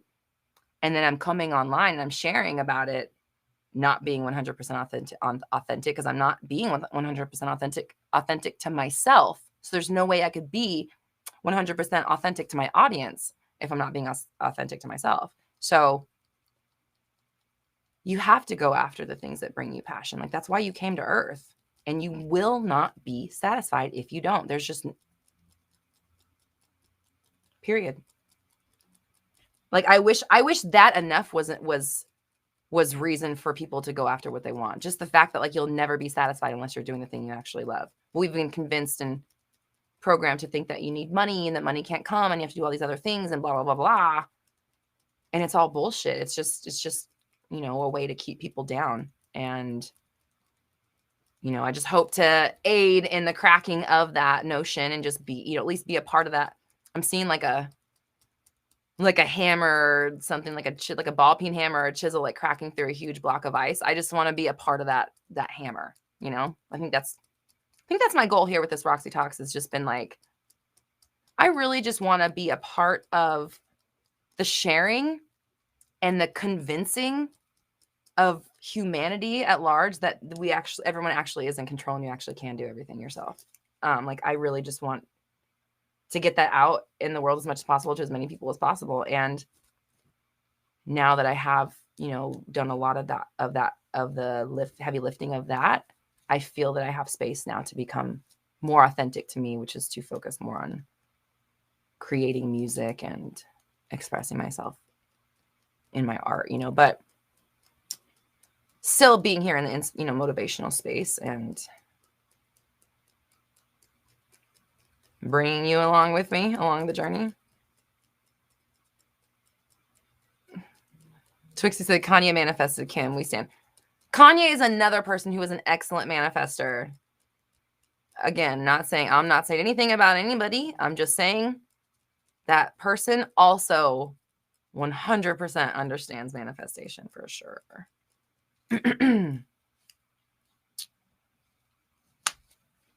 Aria Moonstone, why do manifestations go opposite with a good mental diet? Actually, I have at least two videos about that. And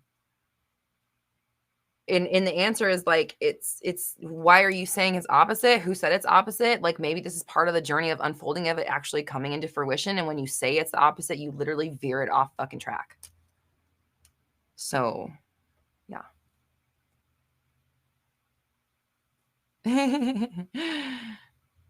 Check this out. Second live chat today. Hello. Powers of Terror. Are you the only Brit here? Definitely not.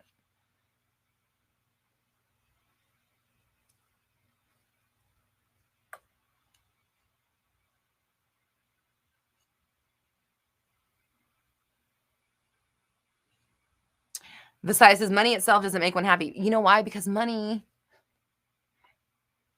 is you. Money is just a representation of you. So if you're not happy, how could money? Money doesn't have a consciousness. It does not have an opinion. It is a byproduct of your ideas of worth. So if you're not happy, you can have money and not be happy. And you can have no money and be happy. They are not mutually exclusive. Happiness is like, what's that quote? Happiness is an inside job. What that means is that, like, on the deepest level, it's like, even if, like this again from Kyle Cease today, if you want to watch the Kyle Cease on Lewis Howes, it's like a 3-hour video. It's so good. He's so many fucking good nuggets. I want Kyle Cease on my show at some point. But you know, when you connect with another person, have a relationship and feel love with them, and you fall in love with somebody, you're not getting love from them. You're allowing yourself to feel the love that's already there right now. You could have it now, but you're not letting yourself have it because you're telling yourself that they have to give it to you. You can't unlock it within yourself until they say so. That's dumb. It's not real. It's just, why? If that were the truth, again, Donald Trump wouldn't be president. Like we just said, like, if all the things have to be the way that society says they are, then so many people would not have achieved what they've achieved. And like, I really would love to I would really love to see people being inspired to ideas and notions from people who actually achieved what they want versus people who never fucking did it. For example, earlier, somebody asked, how do I stand out online amongst all the noise? Somewhere along the line, you have been told or believed the notion that there's so many people online that it's hard to stand out. Somebody who knows how to stand out would never fucking say that. So why would you listen to somebody who doesn't know how to stand out about standing out? You know what I mean? Like, your parents and their money problems, they're the last person's advice you should take about money if they got problems. You know what I mean? Like, get your fucking advice and notions from people who've actually been successful at it instead of people who are trying.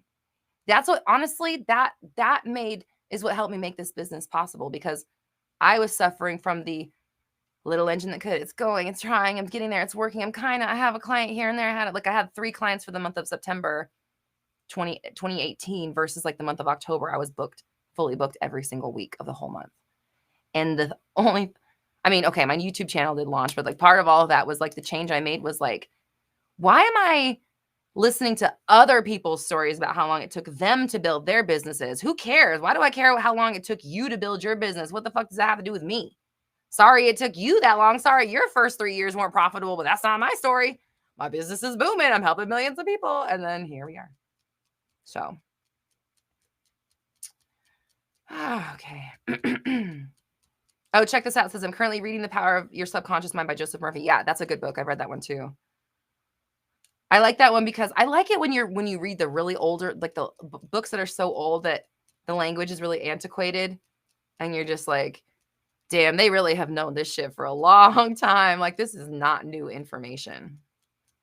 I just got bought and got in the mail Think and Grow Rich by Napoleon Hill. Bob Proctor has been reading that book every day for like 30 years. Bob Proctor is rich. You know what I mean? Like, so I've been reading. I read The Big Leap, changed the way I'm looking at my life.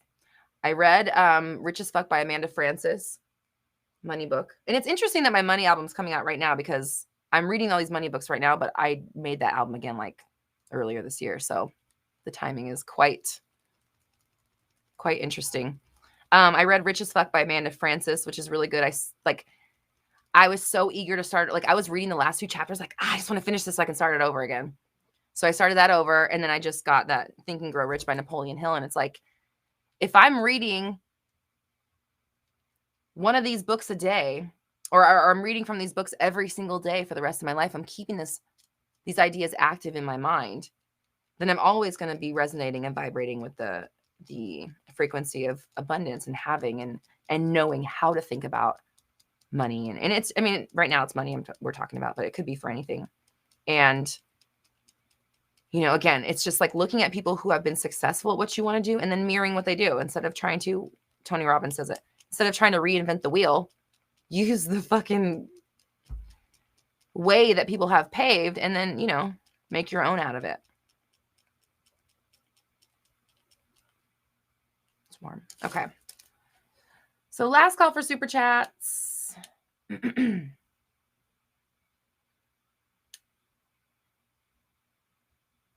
Mocha Joe Latte, you just got The Big Leap. Girl, next week, I need to hear how it. Please start reading it today. Oh, you said it's a podcast too. Is it by Gay Hendricks, the same person, the author? Because I got to listen to that podcast. Sylvia, what is it about? The Big Leap is about it.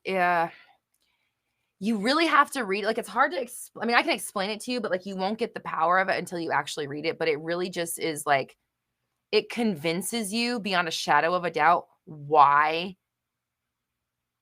and how you have to chase what you're most passionate about 100% tippy toppy, and you have to do it every single day. Like, it's just very eye-opening.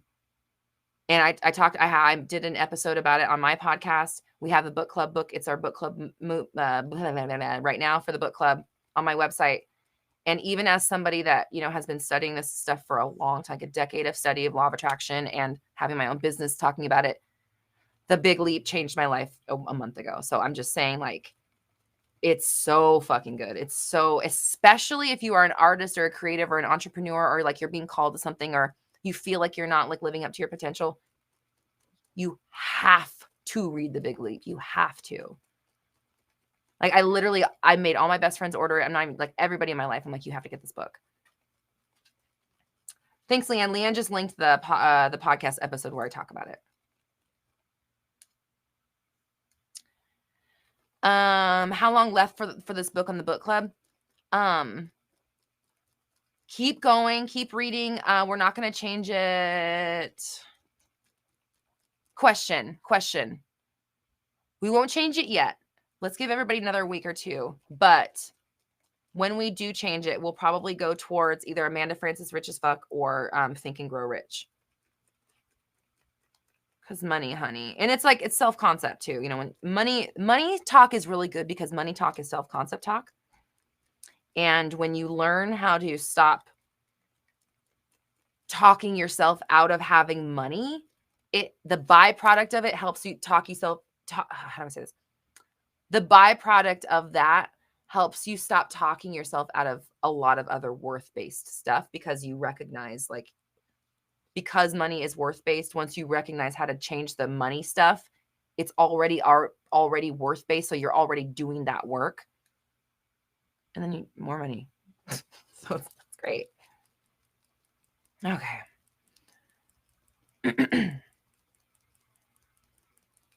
Mona Lisa, I have a Manifesting Friends video on YouTube here.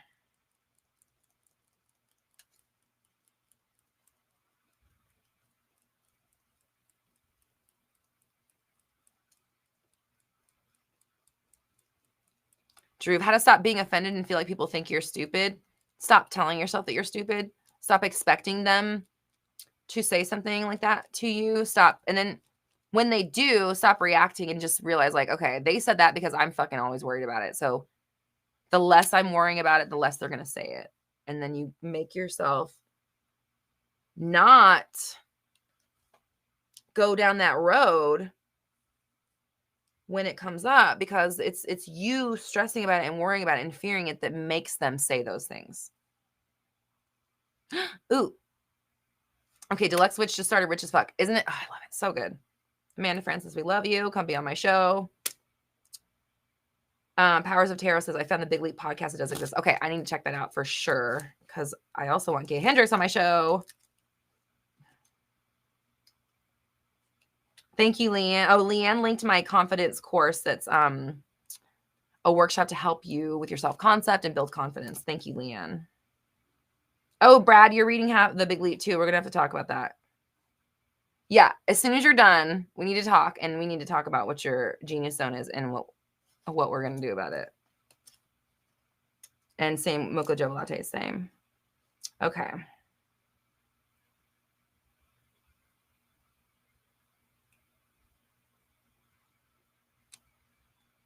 Powers of Tarot says there was an upload today. How did we know that?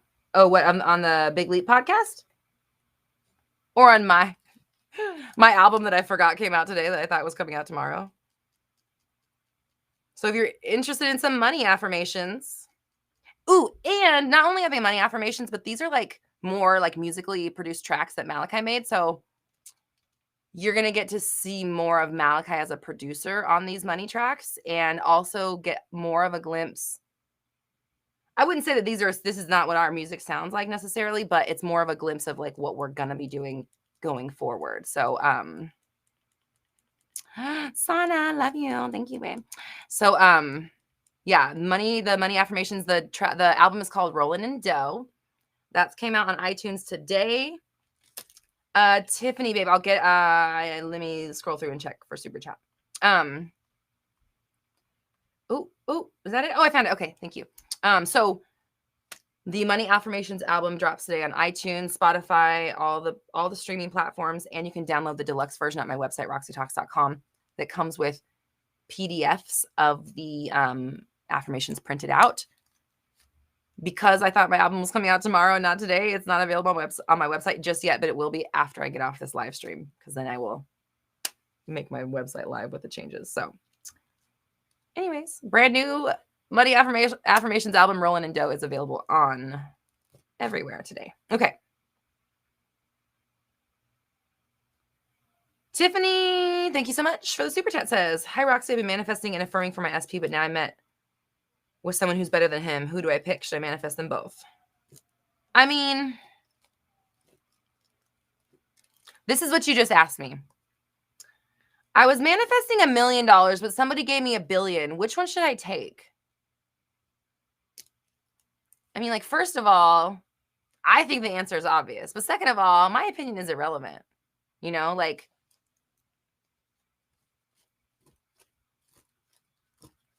I mean, this is your choice, you know, and all I can say to you is that you're manifesting love and it's working. And now you need to allow, okay, there's the answer. You need to allow yourself to feel the real love. You need to allow yourself to feel the real love within you and let the answers kind of come to you, because you're saying, but I like them both. That's fine. But why I feel like you need to look at why this person's better than your SP. Like, why are you calling them better? What are those reasons? Are those reasons deal breakers? Are these things that you're trying to change about your SP? Is it just that you didn't realize it could be even better and your SP was kind of mediocre? Like, where are you at with it? Because I don't know. It's hard. I mean, it's hard for me to, I don't know your situation off of one question. So like, I don't know who you should pick. Again, if it was me, I would pick the $1 billion, but that's just me. Maybe I wouldn't. I don't know. But the point is that, like, you don't need either of them to be love or to have love. And that's why you're manifesting more than one person. Like you're drumming it up within yourself. So it is working.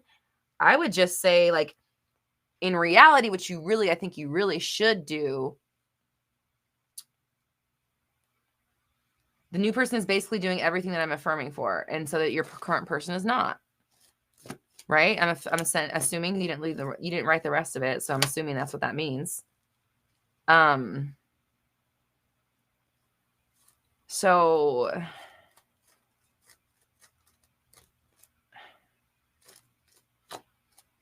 this is my problem. I don't know how to answer these questions. You're asking me, hey, should I pick the one person I've been trying to make act a certain way that won't, or this new person that's coming through and just giving me love without conditions? Should I accept that love, or should I keep trying to make someone love me? I think I already told you my answer, but like, I can't make you see that, like, I'm sorry, I got this Kyle Cease thing in my head because I was listening to him today, but he was just saying, like, if you're hooked on like one person, it's because you think that one person is going to give you the best absolute possible relationship more than anybody else could, but you haven't met everybody else. How the fuck do you know? You haven't even met a fucking 1% of all the people in the world. How do you know that this one specific person that you won't stop obsessing over, not saying it's just you, other people, how do you know that they're the only person that's going to bring you joy? You only think that because you haven't seen the rest of the 7 point however many billion people. But if you were to open up and realize that you already are the love and you have it now, and that the universe is just bringing you the best person to show it to you, then you'd know that you already have your answer. I'm not saying that your SP can't give it to you, but they're not right now, are they? And that's in your story. That's in your reactions. And even the fact that, like, they're not doing the thing I want. I have to try to get them to do it versus this other person's already giving it to me. In itself alone says that they're not doing it, that you don't have them. So it's like, my opinion is irrelevant. It's like, what are you doing with your thoughts? That's what matters. And what are you going to say about this situation? I think you should say, awesome. I have so much love around me. It's so abundant. I'm so glad I have incredible people to choose from. And then let them fucking spoil you with attention. Let them shower you with affection, and pick the one that you connect to the best, since they're both giving you what you want, right?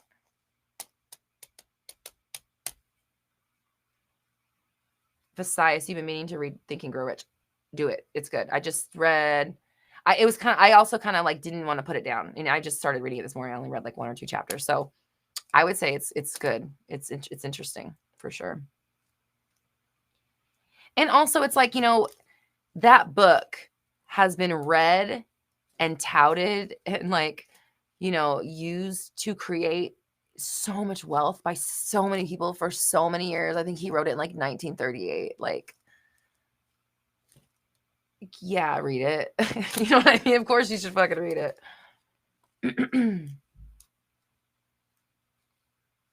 Okay. What time is it? 3:08. I gotta get on my afternoon projects.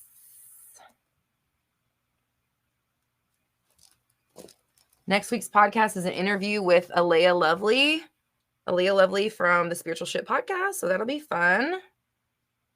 She and I have like so much in common. It's so every time we talk and have like an interview together, we're like, oh my God, me too. Me too. Oh my God, me too. We have like the same, everything is all the same. And that's, again, like I was talking earlier about, when you're authentically you will draw in people who are just naturally fans of yours because they're authentically them. They're into the same stuff you're into. So you're going to connect. And so, Alea Lovely, she has a podcast. We have like we have the same like racial background. We have the same very similar, upbringings. We have a lot of the same interests. Like, it's so weird. Like, even our patterns. And I was like, something you just told me made me realize like the reason why we have a podcast is because we have this drive to like be understood at our core. And we both have that exact same thing of like needing to be understood. And I'm like, no wonder we both have a fucking podcast. We can just turn on the shit and talk all day long. I could say anything I want all the time and put it up on the internet at any moment.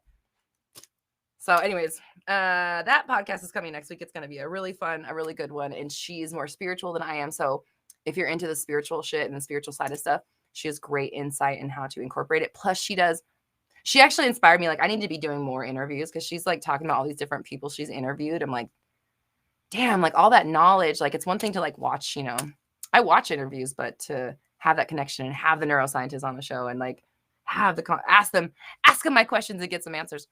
Anyways, so I want to have more interviews. And so yeah, please check out next week's podcast because it's our first interview of like on the podcast side of things. So I am excited and hope you are too. This week's podcast that comes out this week is about money and the mentality around it. And of course, we got brand new money affirmations with beautiful Malachi beats dropping on iTunes today.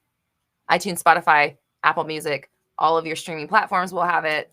Roxy Talks, the album is called Rollin' in Dough. And if you want to download the deluxe version, which comes with printable PDFs of the affirmations, you can grab it at roxytalks.com after I get off this live stream. So, Vasaya says, I'm taking the big leap right now. Yes. Powers of Terror says, it's money week. Apparently, I'm intending that we all receive unexpected money by the end of the week. Yes. It is money week. And yes, we all have money. And then immediately Amy says, I love Amanda Francis. Again, Amanda Francis is great. Money Bitch. I don't think she'd be offended by me calling her that. She knows what's up. Kaylo says yes to more interviews and more collabs as well. Yes, I am interested in doing more collabs and interviews. I do have I don't want to say who it is just yet because I want to wait till we record it, but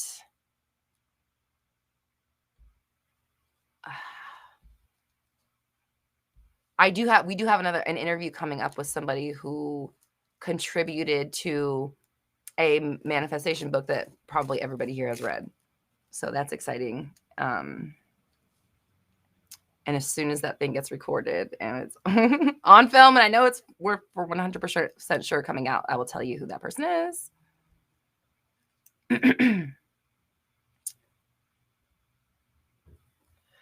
XZ, how do I script to manifest? I get confused that my goals may contradict if I write every day to manifest. So what's interesting, okay. Powers of Tarot, maybe. XZI. How do I script to manifest? First off, I have a lot of scripting videos. I actually have a scripting bundle program that is available at my website. Well, it's also something that's coming back on my website today. So it was going to go live when the CD goes live tomorrow, but since that's going live today, the scripting bundle is going to go live. So anybody that wanted to get scripting bundle, it is going to be available on my website indefinitely. I won't take it down, anytime soon, at least. So if you want to dive deep, I have like an actual workshop about that. Otherwise, I have YouTube videos about it here as well. And also the thing I want to say is that you said that caught my attention was, I get confused that my goals may contradict if I write every day to manifest. And my question is like, how would your goals contradict with what you're scripting? Because scripting is supposed to be writing the goals as if you're already having them. So I think maybe that you might have a different idea of what scripting is or can be and how you can use it for yourself. So, okay. Yeah. Leanne's got, scripting video linked in the chat. Check out that video. And, the way I script is like, I call it's like a summer camp or no. What is it? A letter home from the summer camp of your dreams. You're basically writing about the ideal reality as if it is now. That's what I do for scripting. And I do it every single day, every single night I script. So, like scripting doesn't confuse my goals. Scripting keeps them on track. And me scripting every night reminds me, like before I go to bed, what my goals are, like what reality I'm manifesting and moving into. Do I do morning pages, like scripting in the morning? I don't. I do meditation every morning. And I read some sort of, like productive text. I read every morning, I meditate every morning, and then I fucking get lost in my job. And that's changing because I read the big leap and I'm taking it. So Mona Lisa can explain why you lose your friends suddenly, like they suddenly ghosting you. That's going to be within your own programming. Generally, that probably comes from like some sort of loss or like disruption in childhood, like moving around, having a loved one pass, losing money, just even having to move school districts and go to a different school, losing, parents' divorce, parent losing a job, just like things like that like take us, or, moving a lot, like having a parent in the army where you have to move a lot. You don't really get to make friends very often. A fear of people leaving us and things going away and things not lasting is why your friends will be ghosting you. It's like a deeper thing. And as soon as you stop fearing or worrying or expecting people to leave you or disappear or, eventually decide that you're not good enough or whatever, your fear is around it. Once you realize that it's just BS and it's just that manifesting over and over again. That's why you keep experiencing it, so that you don't let that have airtime anymore. Once you do that, then it won't manifest anymore. Do I reread my scriptings? No. I can barely even read my handwriting because I'm usually like half asleep. It's like sometimes I'll go back in, like if I'm like, ooh, I came up with a good affirmation last night, or like sometimes I'll get ideas and I'll like write them in the margins of my scripting. But for the vast majority of them, I don't ever look at it again.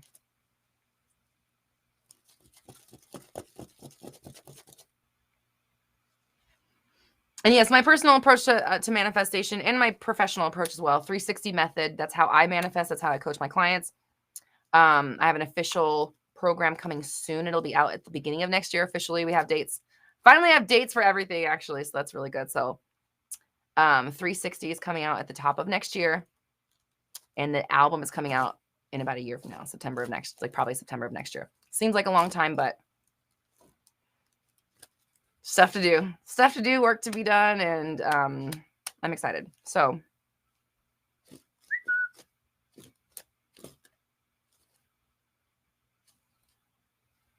Natalie says, link the Spotify playlist. Just go to Spotify and search Roxy Talks.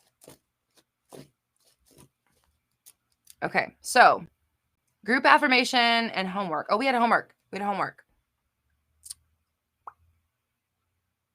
Shit that brings me joy list. All right.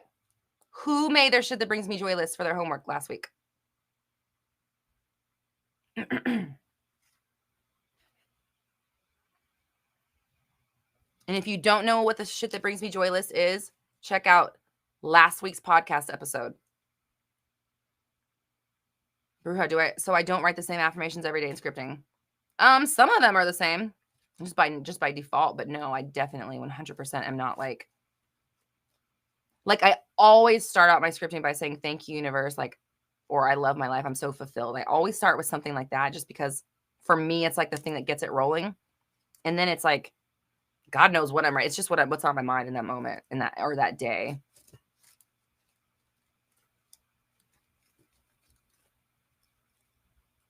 Check this out. Says I manifested that you guys prosper. We're all prospering. Yay. Dina says you made your list. Dina, you made your list. Have you been doing one thing every single day from the list? So, yay, Brandon made his list. Yes. If you guys want to share some of the stuff that's on your list, that'd be really awesome. It'll help your fellow community members in making theirs. And so not only are we doing something from the list every single day, but we're also using that list as like an escape route when we need to get away from the bullshit of our 3D reality. If you're triggered, if you're stressed out, if you don't know what to do, if you can't get out of your mind, go to your shit that brings me joy list and use it as a tool. Yay, Dina's using it. Okay, yes. Sunny says you need to work on your list. Do it. It's so important. Emmy says I listened to that episode last night. I made a mental list. It's long. Emmy, I would just suggest, as a friend and a coach, write it down. Write it down just so you have it tangible. And then, because when you're spiraling, this is the same when it comes with affirmations. Esther Hicks always says go general when you're spiraling, or when it's too intense, don't be specific. Because I feel like when you're spiraling, if you search for a way out, you're just going to keep searching. All you're going to keep getting is uncertainty, uncertainty, uncertainty. But if you had a list and you saw it and you're like, Trampoline. All right, I'm going out of my trampoline right now and I'm just going to go jump on it. Like, versus, I don't know what I should do. I could do this. I don't want to do this. Then I have to do this. If I do this, then I have to do this. If I do this thing, then it causes this, blah, blah, blah. You could have already been out jumping on your trampoline, getting the energy out. So my challenge to you, Emmy, is to write your list down and actually have it tangible.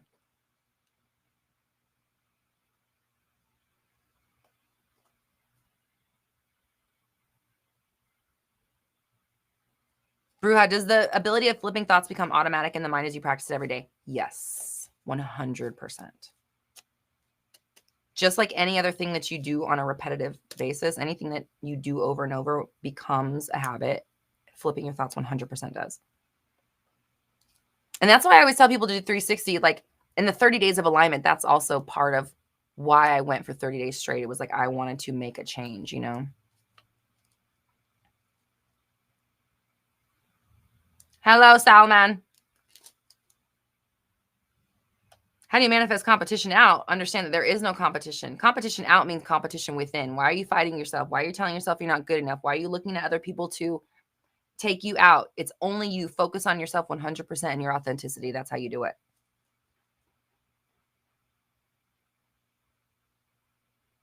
Sunny sunshine. So you want to get over the fear of flying. I would say that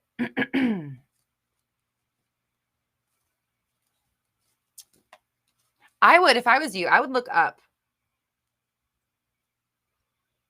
There's quite a few interviews like on YouTube with neuroscientists that talk about fear. And they talk about the actual like mechanism of fear within the body, and understanding it's, you know, fear itself is a normal human reaction or, you know, experience to, you know, like fight or flight type stuff. Fear of flying, while it is rational, you know, like I get it. It also is like kind of irrational in a way because it, you know, it's not exactly like a, you know, clear and present danger. It's not like a bear in your face, right? Like I do get it. It is dangerous and it is something that, you know, people do die from it and it could cause that. But like, you know, the statistics are you're more likely to die in a car accident than you are in a plane crash. So allowing it to be so strong is like where the irrationality of it kind of comes in. So when you like go towards your fears, you're basically like pushing through the story of what's attached to the feeling of fear. And the story is that flying and I want to go on vacation and it's all this and I get freaked out and this is blocking me because I can't do this and all that stuff.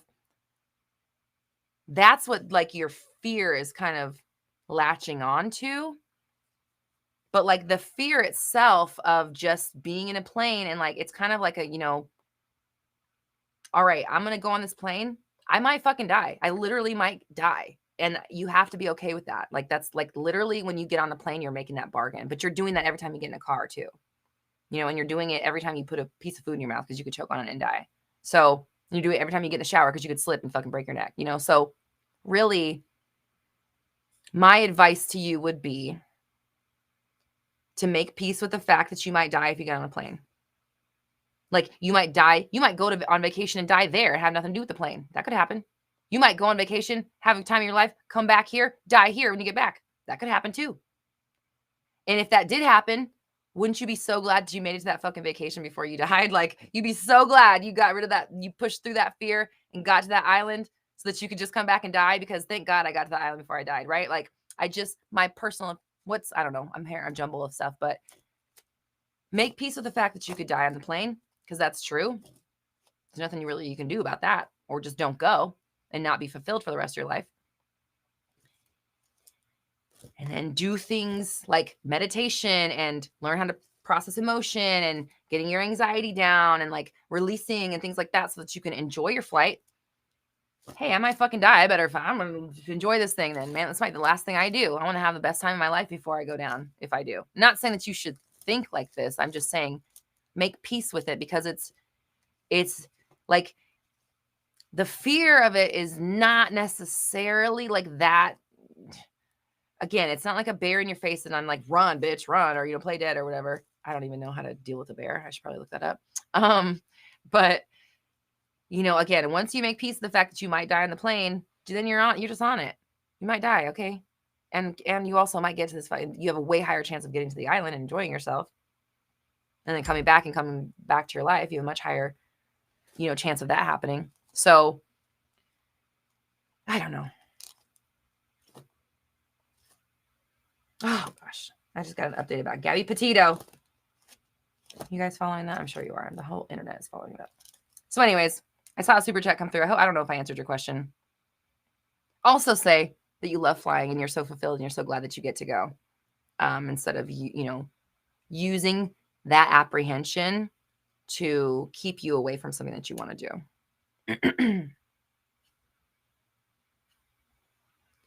Okay. All right. Dina, yes, the circle. Oh my God, I love the circle. Circle message. I don't think anybody will ever top Chloe as like the quintessential circle chat character. Okay, Scarlett, thank you so much for the super chat. Roxy, I need your opinion here. Manifesting a dream man I have designed completely in my mind. I even know what he will look like. Should I pursue online dating or is that not living in the end? How are you going to find this person? How are they going to come to you? And I'm not saying online dating is the only way. I'm also saying that online dating should be not done. I'm just saying, like, keep your options open. If you know that this person's coming to you, like, okay, this is what I'm like, basically like this. If your cat was lost and you wanted it to come home, you would leave all your windows open at night. You know what I'm saying? Like, so if you're manifesting this amazing person, you know they're coming, then leave all your windows open. Online dating is a window. Open it up. They might come through there. People meet their people online all the time. People also meet them in person all the time. So my point, again, just don't limit yourself. Keep it open. Allow either way to come through. Being online, like, you right now in 3D reality are not with your person. When you meet them and start a relationship with them, you will be with them. You, in your happy end as a person who is married, was single at some point. You weren't born married. So just because, like, I just don't want people to get so like caught up in these ideas. Like, it's not living in the end to be on online dating. How is it not? When you're being open to love, how is that not living in the end? You're not married yet. We know that. That doesn't, you can, admit that you're not married yet and know that your person's coming and still have them come. It's the people that they're like, I'm not married yet. And that's a fucking problem. And I'm not going to be because of X, Y, and Z. That's when it's a problem to not, affirm your 3D. But if you're like, yeah, I'm not married yet because I'm about to meet the person. How could I be married yet if I haven't even met this damn person? Like, do you get what I'm saying? Like, don't make it so complicated for yourself. You're just enjoying being a loving person who's meeting the most amazing people around. That's it. That's all. I hope that made sense. Oh, Dina, can I share your list? Dina says, dancing, singing, diamond art, working out, listening to positive affirmations as music, reading a chapter a day of a positive book, shopping, self-care. Yes, we have similar things on our list, of course. Watching cute kitty videos, of course. Watching fun shows like The Circle, yes. Below Deck, I love Below Deck.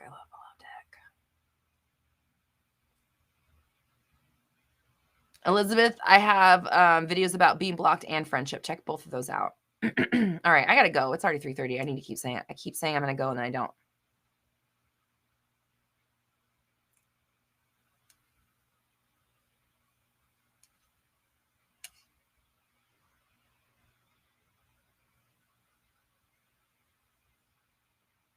Brandon said, I wake up and I might die the second after. So what's the point? Exactly.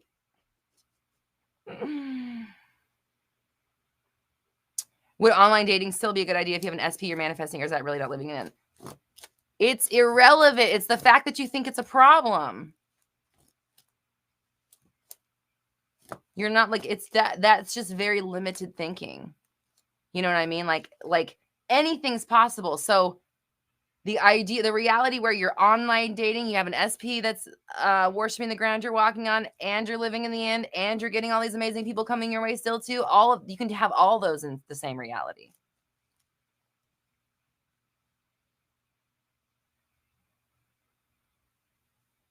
Amy says, wow, that fear and explanation of loss just slapped me upside the head. I was trying to figure it out. You just absolutely gave me the answer. Yes. Thanks, Amy. If you have more insight into that, please share. Scarlett, I appreciate. I wonder if I'm sometimes acting from a place of lack. You are, and I mean that, kindness and love.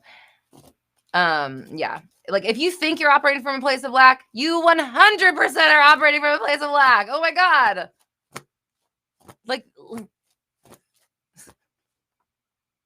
if you ever have a moment where you're like, could this be better? It fucking yes, it can. It fucking can, and it's just all you need to say is like, you know what? I'm gonna let this be better, and just let it fucking do its thing. Jesus says, I'm abundant and rich, biatch. Yes, okay. Manifested someone randomly buying 5 of my CDs at $10 a piece and extra cash over the weekend by doing nothing. Damn, girl. Got a little racket on you.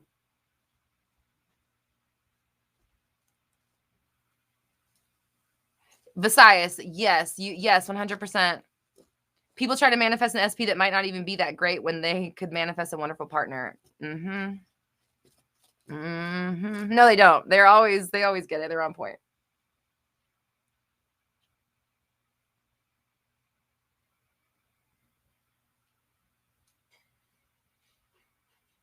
Okay, so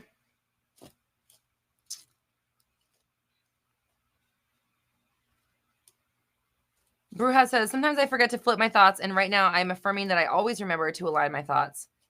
But this caused me a lot of frustration. I still can't align thoughts. All right, so this is why. You just undid your manifestation. You said, I affirm that I always remember to align my thoughts, but this causes me frustration. I still can't align my thoughts. You might as well have said nothing. That's like, you know what I mean? Like, I affirm, but I can't affirm. Or like I'm seeing a scale. Like, I affirm, but I can't affirm. I affirm, but I can't affirm. You're balancing, you're zeroing yourself out over and over and over again. So when you say, I affirm, and then you hear yourself, oh, I cause a lot of frustration because I can't. No. I'm not frustrated. I'm affirming. I'm aligned. No, I'm frustrated. I can't align myself. No, I'm fucking aligned. I am aligned. You're not aligned. I am aligned, but I don't feel aligned. I am aligned. You need to argue back. Like if you want to be aligned, you need to align yourself every single time you fall out of alignment. That's how you stay aligned, is to put yourself back into alignment when you slip off. You have to do it.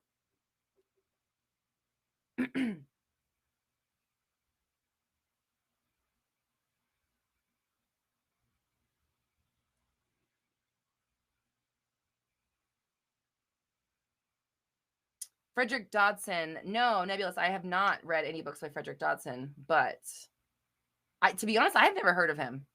So I'm interested to find out more.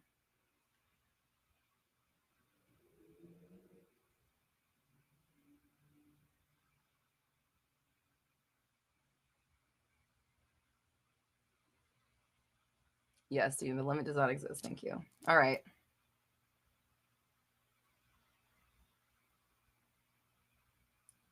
What if multiple people are trying to manifest a specific person at the time? Who will get them? If you're asking that question, well, that depends on your story. Do you win out in competition, or do people always get your person? It's your answer that defines that. Nobody else's.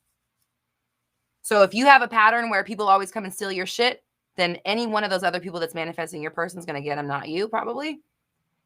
If your story is that you have to fight tooth and nail for what you want and someone's always trying to get it, even if you're victorious, someone's always trying to take it away from you, then you'll probably get it, but it's going to be a struggle.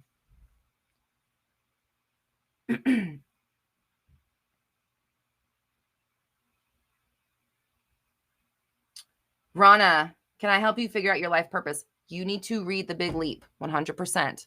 Read The Big Leap, order it right now. Get it online or, listen or read it. That's my helping you to figure out your life purpose is that.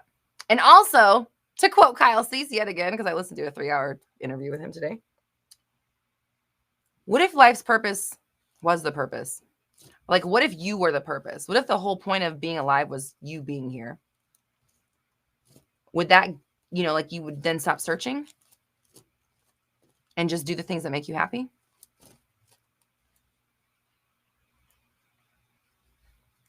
Okay. All right. So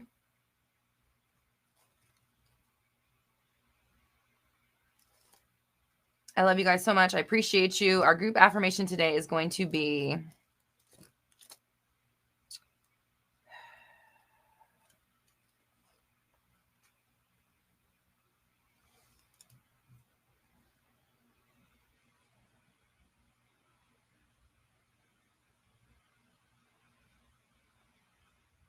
I really love the feeling of trusting. Let's say I want to start there. I really love the feeling of trusting myself. That's where I want to start. I trust myself 100% and it feels amazing. I trust myself fully and I always come through for myself.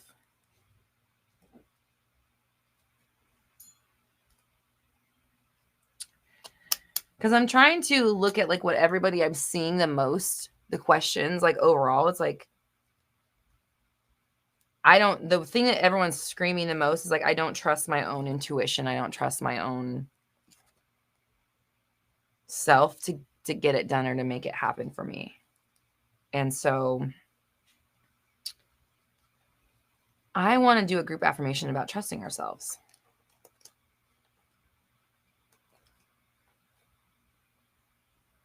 Thanks, Leanne. Perfect timing. Leanne's just like, I'm just going to say what you already said. So let's try this. So take something from here. You can affirm it the way you want to, or we can do let's do a little rampage. I really love the feeling of trusting myself. I trust myself 100% and it feels amazing. I'm 100% aligned to my visions and goals.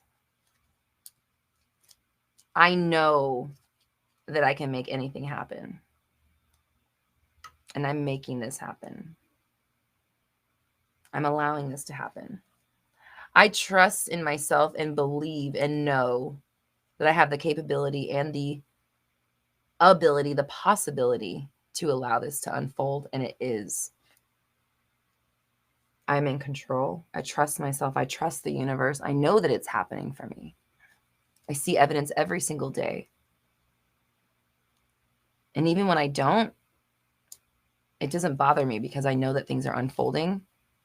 And in those moments when I'm not seeing manifestation happen, I'm getting to witness the beauty of what I've already manifested. And it feels amazing. And I'm so proud of myself. I'm so glad I've already manifested all this amazing stuff.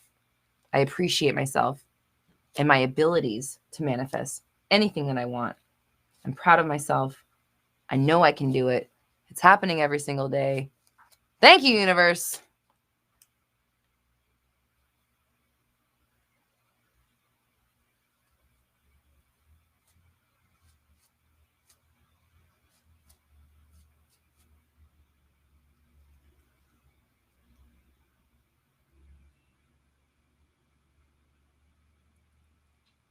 Visayas, you definitely should read Think and Grow Rich or even The Rich as Fuck by Amanda Francis, because you feel like you'd like to just get money out of thin air, but a part of me feels like you have to earn it. So guess what? You're never going to get money out of thin air, because if you have, and even if you were to get money out of thin air, you'd probably end up using it all or wasting it or losing it because it doesn't have any worth attached to it because you didn't work for it.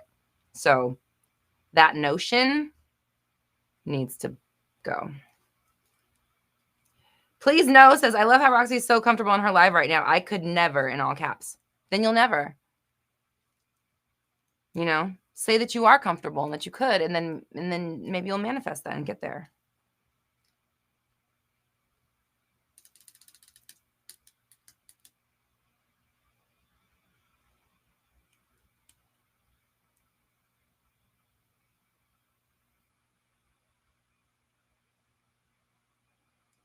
All right. I love you guys. I appreciate you. Have an amazing week. We have the best community in the world. We're also kind and supportive of each other. If you want to connect more with your people in the community, go to roxytalks.com/forum, where you can chat with other people, or you can head to our website, or excuse me, our Facebook group, Black Moon Society. If you would like one-on-one coaching with me so I can help you get to the bottom of your issues or pinpoint what you're doing to push your manifestation away or help you get your limiting beliefs under control, one-on-one coaching is available at roxytalks.com. I've also got amazing workshops and courses that you can start right away if you don't want to wait to get on my calendar, because I think I'm booked up probably through September, if not maybe like 1 or 2 days left in September I might have. Otherwise, we're booking into October. One-on-one coaching or courses available at roxytalks.com, as well as a bunch of free content, videos, ebooks, brand new music coming. The Money Affirmations album just dropped today. It's called Rollin' in Dough. You can find it on Apple Tunes. Yep, Apple Tunes and Spotify, roxytalks.com, all of the beautiful streaming websites.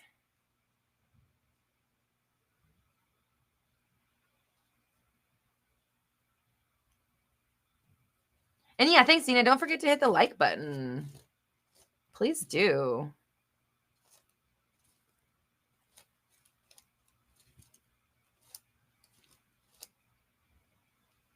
All right. And Leanne just linked the link for coaching if you'd like to sign up for one-on-one coaching with me. Do you ever try to shift reality? You're shifting realities in every single moment of every single day. So reality shifting is a lot more tangible than they make it seem. It's constantly happening all the time. That's what reality is just constantly shifting. So I have a video on that specific thing, actually. I have several videos on like quantum shifting and things like that. Check that out. Besides, you need to make your shit that brings me joy list. That's your homework. Oh, we have homework for next week. What's homework for next week? Okay, this came from the podcast. So I keep getting this intuitive nudge to meditate by looking at a flame. Has anyone ever done that? Like watching a flame dance meditation? This week's podcast episode that came up, the one that's coming out on Wednesday, and I say to everybody on there, like, you should try, meditating with a flame if you have it, and let me know how it works. I'm going to make a new tab on the forum for meditation so we can talk about our meditation experiences. But also homework for everybody. If you're interested, meditate to like by watching a flame, and let's talk about what happens, because I don't know why, but that specific form of meditation keeps coming up into my awareness. So, ooh, okay. Christina says, I just saw a video about meditating with a flame today. Okay, yeah. So let's do that. Can we all, if you guys want, if you're interested, let's try it. Christina, I need to watch a movie and just see what other people say about it, because I just barely heard about it like 2 weeks ago. So Dragon says flame meditation's off the chain. Okay. Carly finally caught a live. Welcome, Carly. I'm just about to jump off, but I'm glad you made it. Leanne, I love you, says homework. Meditate by watching a flame and let's discuss. Thanks, Leanne. Visayas says, I had a dream about you, Roxy. You were singing at a concert you sent. It's so amazing. Thanks, Visayas. You're having prophetic dreams, so we know that's going to happen.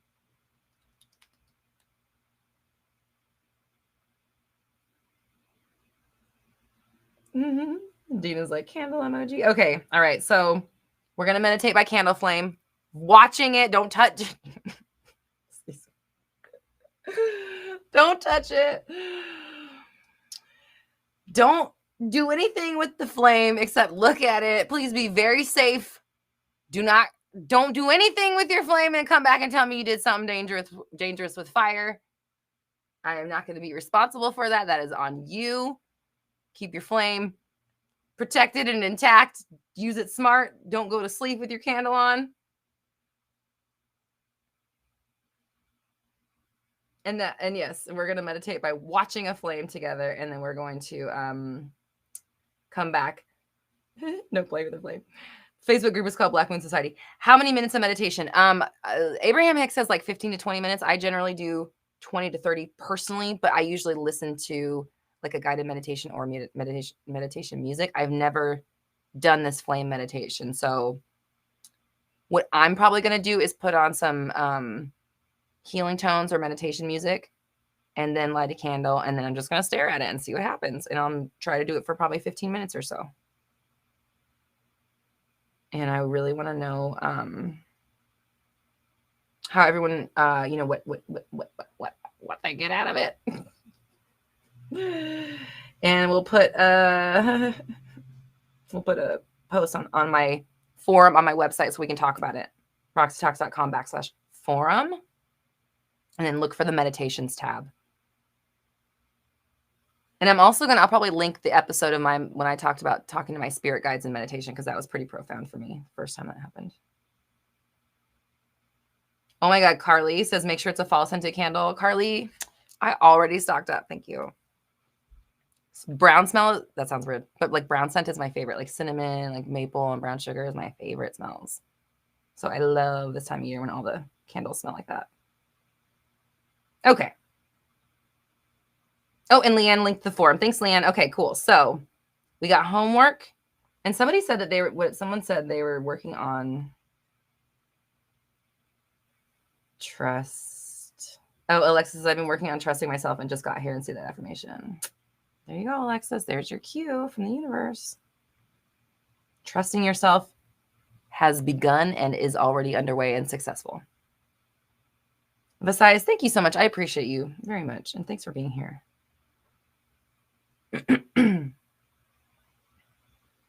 Please no, says, I heard a spirit guides, but I still don't get it. There's a... Oh, thanks, Leanne. Yeah, so Leanne's going to link a video where I discuss talking about it, but also there's a meditation by Rising Higher Meditation, and it's called Meet Your Spirit Guides, and I love that meditation. It's probably my favorite guided meditation ever. I do it all the time, and I always get lots of messages when I do it, so I would suggest checking that out. And she has a couple Meet Your Spirit Guides, but it's towards the end. It's one of her oldest ones, and there's like a mountain and like an angel like floating in the picture.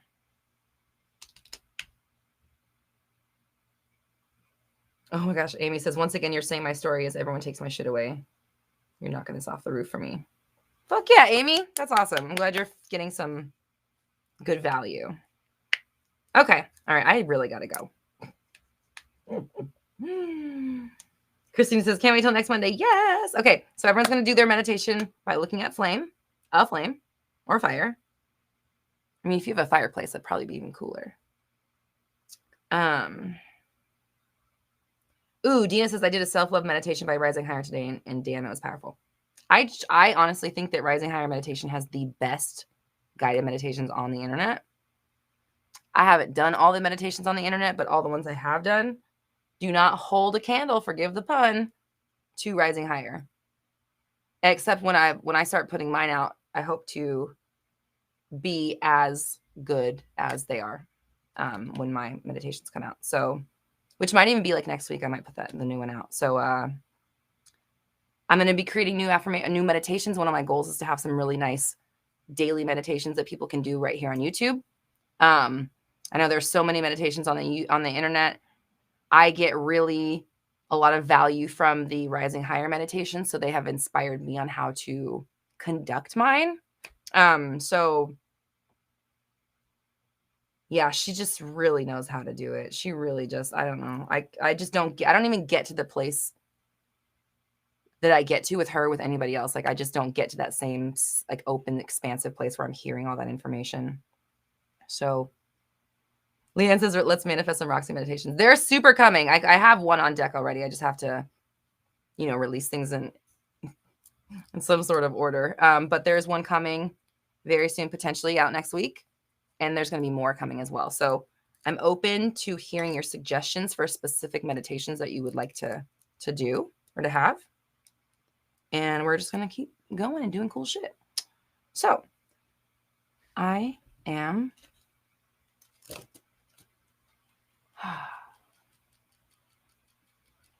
Jay, Your affirmations are, it's so easy for you. It's your favorite time of the month. It always happens. So easy and painless and quick. It's over so fast. You feel great. You feel even better. You feel even more powerful when it happens. And you love that you're having that beautiful time to connect with your feminine energy. Let's just put it like that.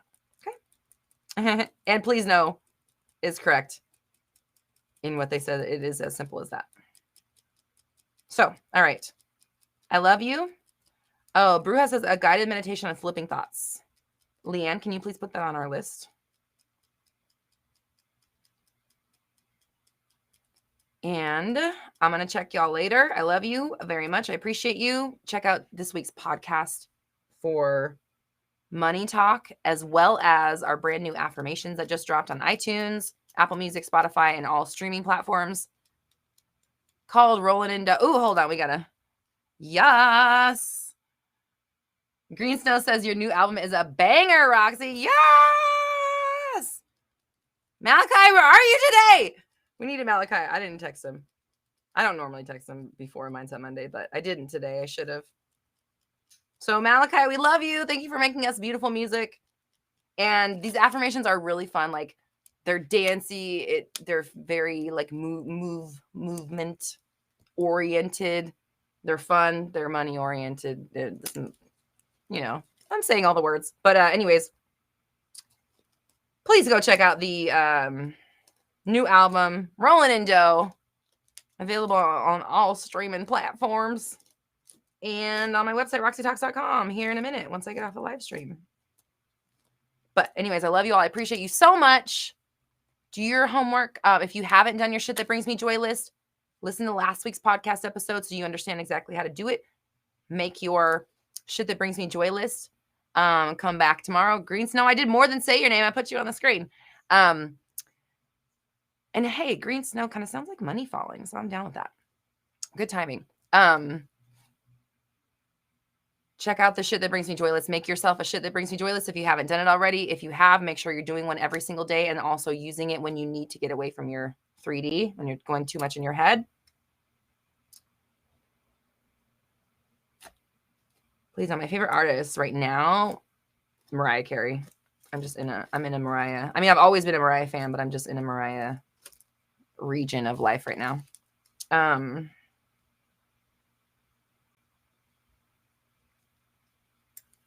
if you mean by artist that is like new and popular right now, none of them.